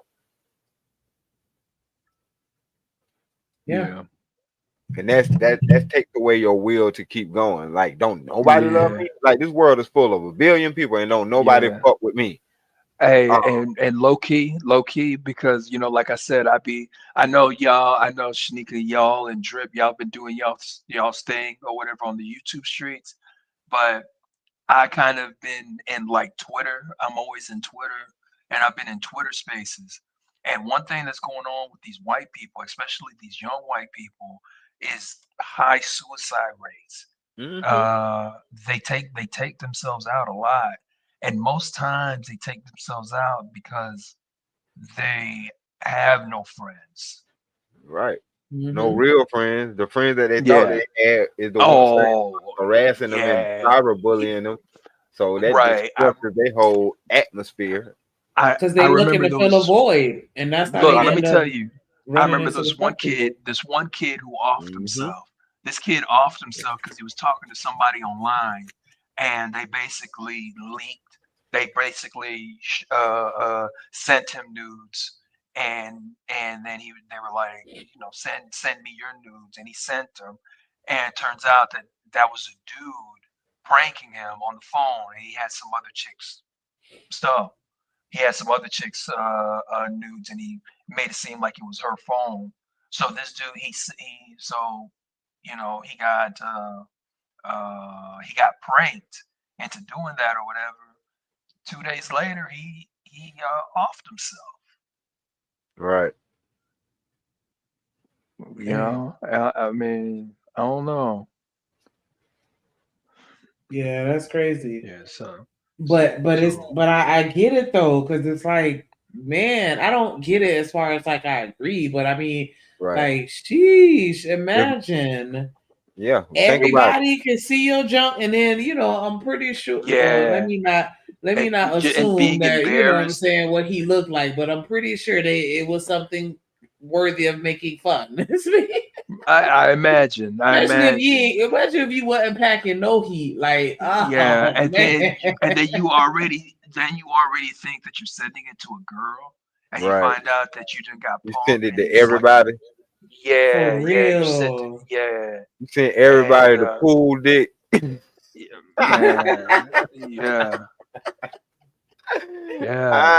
cold water is a beast. That's another. So I'm gonna be looking up some other stuff, like just think, and then we could just expound on that, like what you need to be looking out for or not. Because you don't want to always set expectations on everything and hold everybody to the same expectations, but we definitely need a baseline. We could talk about how you can recognize genuine friendship. We've been through enough fucked up friendships to know the difference. Right, for sure. So I think we might need to have that on Monday and give me a little time to look it up. But I definitely need to go for real, because now we rolled out another 30 minutes. But I know. I got early morning baseball tomorrow. Yeah. My final thoughts is shout out to Drip, shout out to Shanika, shout out to the Drip Show, the Hideout, shout out to the Dopest Chat. You know what I'm saying? Drip Nation. Hey, catch y'all on the next one. And you too.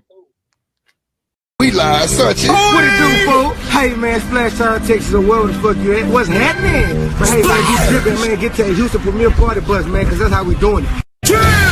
Sometimes.